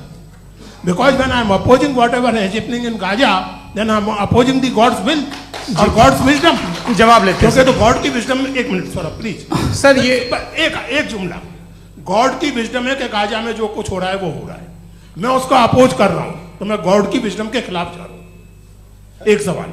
दूसरा ये नहीं, आपने दो ऑलरेडी। सर आप और सवाल कर लें, लेकिन मुझे दो जवाब दे। पहले आपने ये कहा, सुनिए मेरी बात सुनिए। इजराइल के गॉड के मुताबिक तुम्हारा ठीक हो रहा है ना? नहीं हो रहा है, ठीक नहीं हो रहा है। मैं बता रहा हूँ क्या हो रहा है, आप तशरीफ रखिए, मैं बता रहा हूँ क्या हो रहा है। Let me complete please. एक सेकंड गाइस, एक सेकंड। ये देखिए, ऐसा है कि ये सब बड़ा आपस में विचार विमर्श के बाद ये तय हुआ था कि कुछ नियम बना लिए जाएं ताकि एक टाइम बाउंड बातचीत चले। और भाई साहब, आप बड़ा जरूरी काम कर रहे हैं, लेकिन कैमरे के फ्रेम में आके उस काम को गड़बड़ कर दे रहे हैं। ठीक है गुरु, अब मेरे को कहीं का गुस्सा कहीं निकालना था, सॉरी। नहीं, कोई गुस्सा नहीं है जी। तो प्रोफेसर ने सवाल पूछे, आप उनके जवाब दें, और थोड़ा ये सब लोग थोड़ा ख्याल रखें भाई, सवाल संक्षिप्त रखें जी। आपने दो सवाल किए। सबसे पहला ये कहा कि हमारे पास ये कॉन्सेप्ट है कि ये यूनिवर्स खुद नेसेसरी बीइंग है, creation itself is the creator. How irrational is this कि मैं एग्जिस्ट करूंगा बाद में, लेकिन अभी एग्जिस्ट कर भी रहा हूं, यानी एक ही टाइम में एग्जिस्ट भी कर रहे हैं, नहीं भी कर रहे हैं। This is not true. दूसरी चीज, आपने कहा कि अगर इजराइल में, सॉरी माफ कीजिएगा, Israel doesn't exist, occupied Palestine में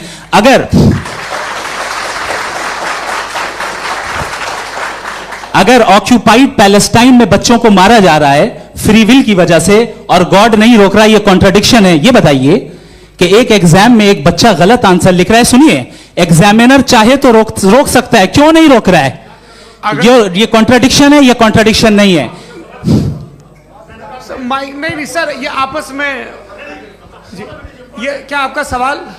माइक दीजिए। फ्री विल दिया गया है टेस्ट के लिए, अकाउंटेबिलिटी के लिए। अगर फ्री विल नहीं होता तो आप कहते हैं हमें रोबोट बना दिया गया। नॉट मिसरिप्रेजेंट माय पोजीशन, आपकी जो भी पोजीशन, मैं अपनी फ्री विल के नाते, अपने ह्यूमन विजडम के नाते गाजा में हो रही अत्याचार का विरोध करता हूं। बिल्कुल करना चाहिए। आपके हिसाब से मैं गॉड की विजडम का विरोध कर रहा हूं? बिल्कुल नहीं, जो हो रहा है गॉड की, बिल्कुल भी नहीं, बिल्कुल भी नहीं।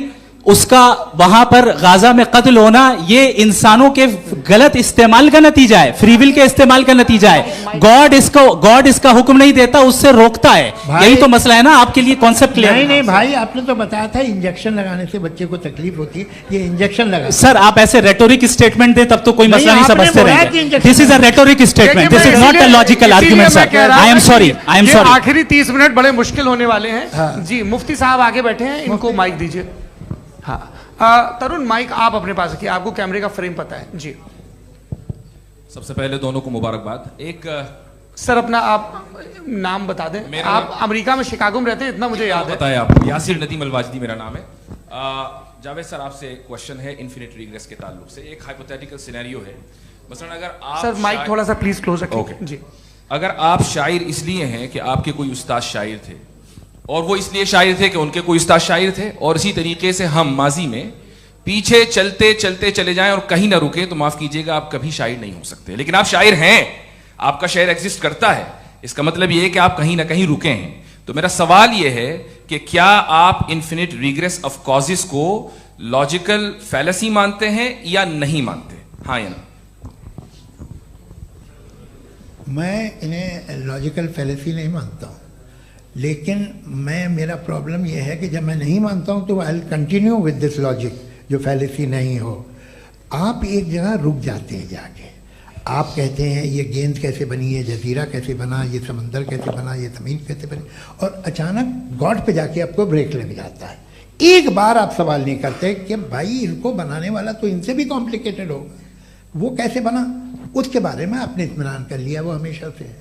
तो अगर आप उसे हमेशा से मानते हैं तो फिर ये मान लीजिए कि कायनात हमेशा से, क्या तकलीफ? फिर हम वजूद में नहीं आते जी है? हम मौजूद नहीं। अच्छा सर क्यों नहीं होता? मैं बताऊंगा प्लीज। जैसे मैंने मिसाल दी आपके शेर, आपका शेर कभी वजूद में ना आता अगर शायर इसी तरह चलते रहता हमेशा जी। माइक मेरे ख्याल से इन्फिनिट रिग्रेस का कॉन्सेप्ट क्लियर नहीं हो पाया, सर रहने दें, लेट्स मूव ऑन सर। ठीक है, हाँ थोड़ा सा मॉडरेटर का भी ख्याल रखें। नहीं नहीं, आपने तो रखा है, आपने रखा है। यहाँ पे गौहर रजा साहब हैं, वो भी एक सवाल पूछना चाहते हैं। माइक यार नीचे से ऑन कर दिए, नीचे। पहले तो ये कह दूं कि मैं उन बच्चों से शर्मिंदा हूं जिनको गजा में कत्ल किया गया, क्योंकि हमारे होते हुए कत्ल किया गया। लेकिन उससे ज्यादा शर्मिंदगी इस बात से हुई कि मुझे लगा कि मुफ्ती साहब उसको जस्टिफाई कर रहे हैं। बिल्कुल भी नहीं, आप बहुत ही गलत, मुझे लगा मैं गलत हो सकता हूं। बिल्कुल गलत। मैं सवाल पूछ रहा हूं, सवाल मैं देखिए, सवाल अगर पूछ रहा हूं। एक मैं जावेद भाई से डिसएग्री करता हूं। एक सेकंड देखिए, अगर देखिए ऐसा, एक सेकंड आप सर, वेट वेट, अरे आप कुछ मेरे पहले मुझे अपनी बात कह लेने दीजिए। अगर ऑडियंस तय करेगी तो फिर मॉडरेटर का मतलब नहीं। मेरा आप सबसे ये कहना है, ये बहस दो लोगों के बीच में है, एक तरफ मुफ्ती साहब, एक तरफ जावेद साहब। पिछले 1.5 घंटे से ये लोग अपने अपने तर्क रख रहे हैं। आपकी इनसे इत्तेफाकी हो सकती है, ना इत्तेफाकी हो सकती है। मेरे उस्ताद मुझे सिखा गए हैं कि मुखामुखम में असहमति की गुंजाइश बची रहनी चाहिए। अगर मैं आपकी बहुत इज्जत करता हूं गौहर साहब, आपने जो कमाल की किताबें लिखी, साइंटिफिक टेम्परामेंट, लेकिन मेरी ये गुजारिश है आप सबसे कि यदि आप इन लोगों ने जो बोला उन पर टिप्पणियां करेंगे तो ना वक्त की पाबंदी रहेगी, ना वो अनुशासन। आप सवाल पूछ लें, उस सवाल में जो बात आ जाए वो आ जाए।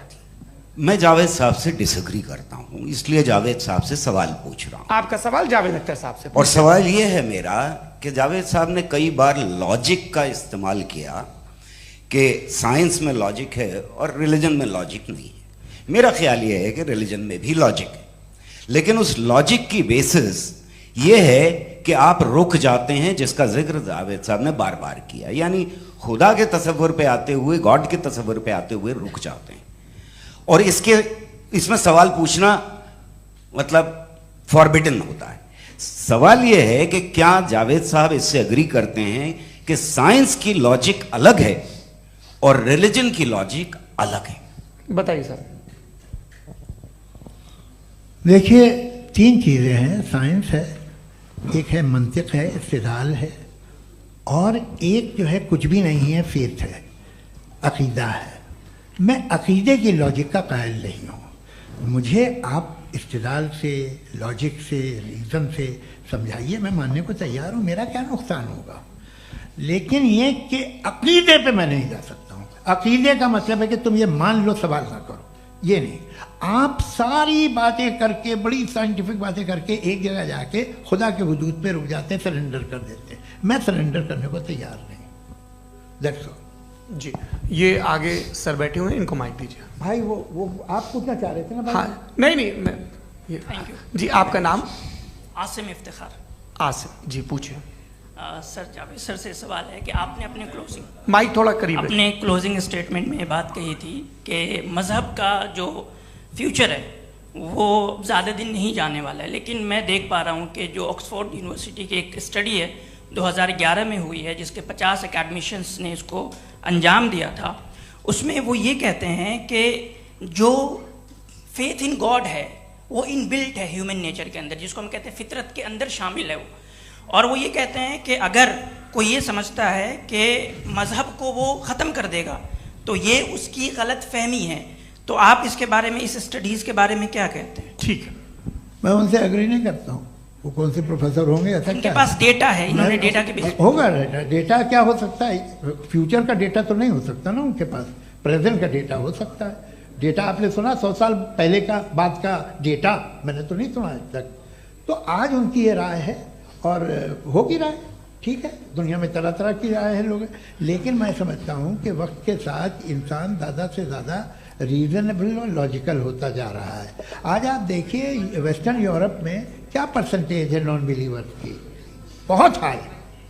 वहाँ चर्च खाली पड़े होते हैं। तो अल्टीमेटली तो इंसान कोई ऐसी बात बहुत अरसे तक नहीं मान सकेगा, चाहे गलत या सही, जो उसे, उसके दिमाग को, उसके जहन को, उसकी लॉजिक को अपील न करे।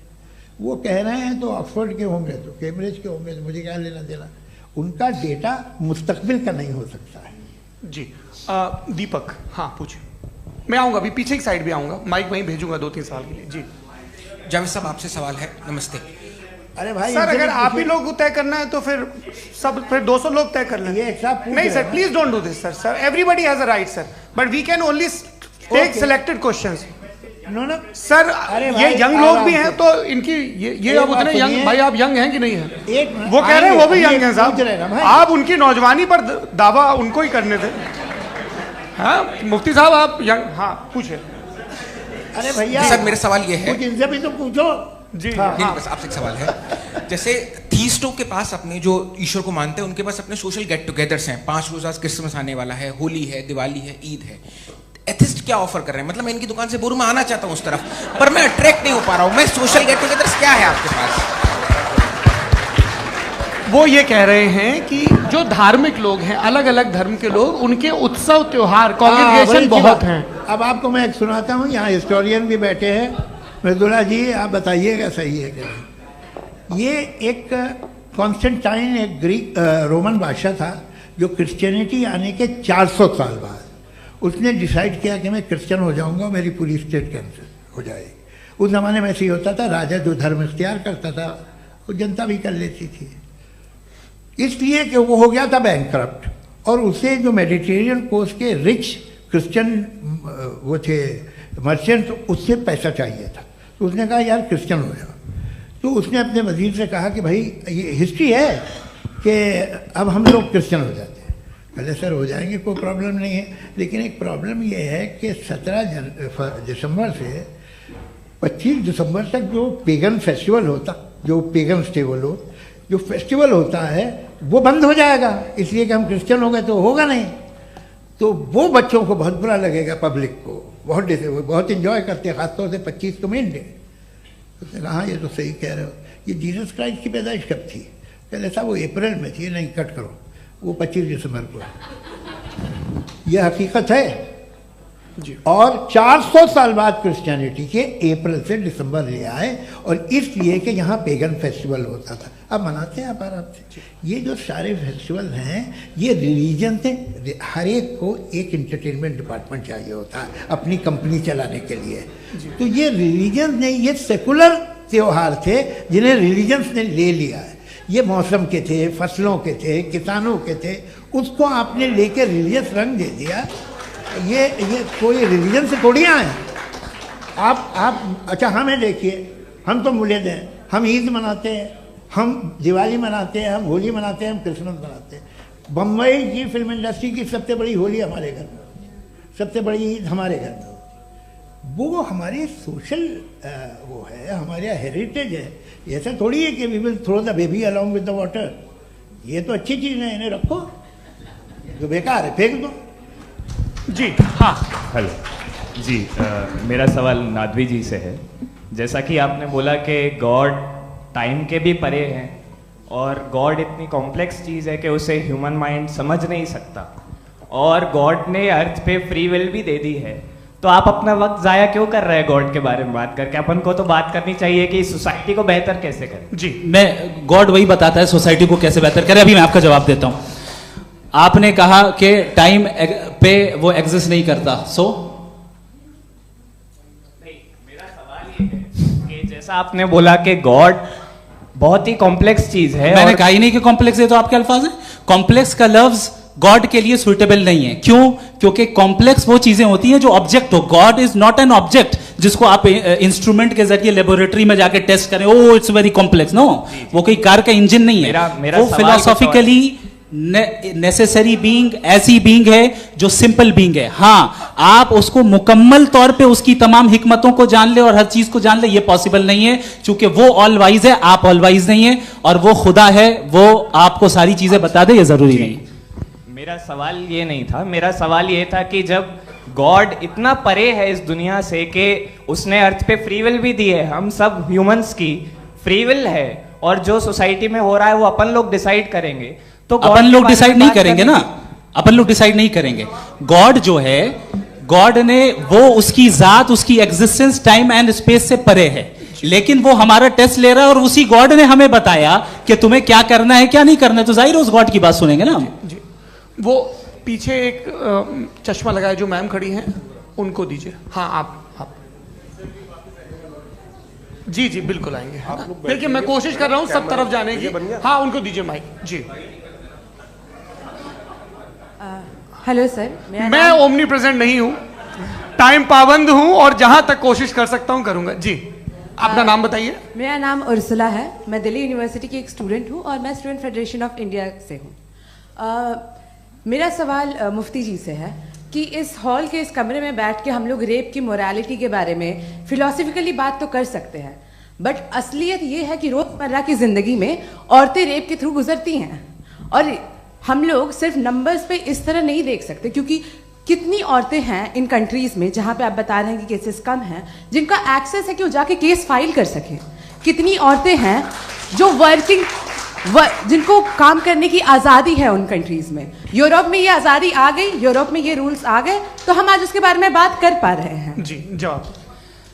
आपने ये कहा कि कमरे में बंद होकर हम लोग इस पर फिलोसफिकली बात कर सकते हैं, लेकिन हकीकत में क्या हो रहा है, वो ग्राउंड लेवल पे क्या हो रहा है, जो बहुत गलत हो रहा है और वो सफर कर रही हैं। आई एग्री, बहुत गलत हो रहा है और जो गलत हो रहा है उसको हमें रोकना है। और क्यों रोकना है, वो गलत क्यों है, हमारे पास इसका ऑब्जेक्टिव फाउंडेशन है, इनके पास उसका ऑब्जेक्टिव फाउंडेशन नहीं है। मैं ये कहना चाह रहा हूं कि जहां पे भी जुल्म हो रहा है, जहां पे भी औरत पे जुल्म हो रहा है या उसकी इज्जत लूटी जा रही है या उसे तकलीफ पहुंचाई जा रही है, और सिर्फ औरत नहीं किसी इंसान के ऊपर भी जुल्म हो रहा है, तो उसके खिलाफ खड़ा होना, ये मोरालिटी हमारे पास गॉड के पास से आई है। वरना जावेद साहब तो कह रहे हैं कि जो है मेजॉरिटी डिसाइड करेगी, तो मेजॉरिटी तो कभी भी बदल सकती है।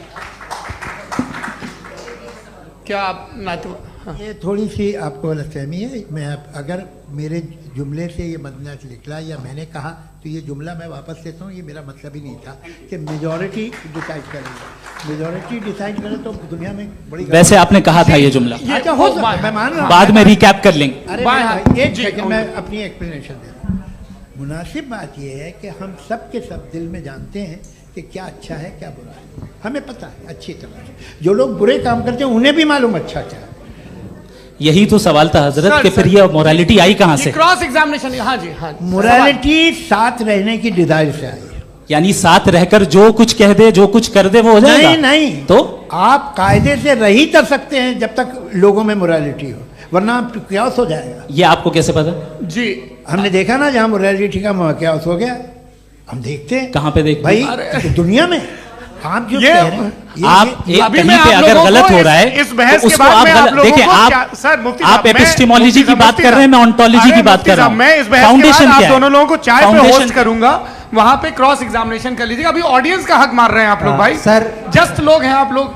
और ये भाई ये हाँ उधर आएंगे, जी सर आएंगे। अच्छा सर मेरा नाम लईकुर रहमान है और मैं अलीगढ़ मुस्लिम यूनिवर्सिटी का स्टूडेंट हूँ, और जहाँ तक मुझे पता है कि sir you are also product of Aligarh Muslim University. मैं भी उसी चमन का बुलबुल। हाँ सर, तो बहुत खुशी हुई मुझे जान करके कि मैं आपसे मिलूंगा। सवाल सर, मेरा सवाल यह है, सर सैयद अलैहि रहमा का नज़रिया यह था कि खुदा के वजूद को अक़ल के दायरे में रह कर के तलाश करना, न कि पूरी तौर से उसका इनकार कर देना।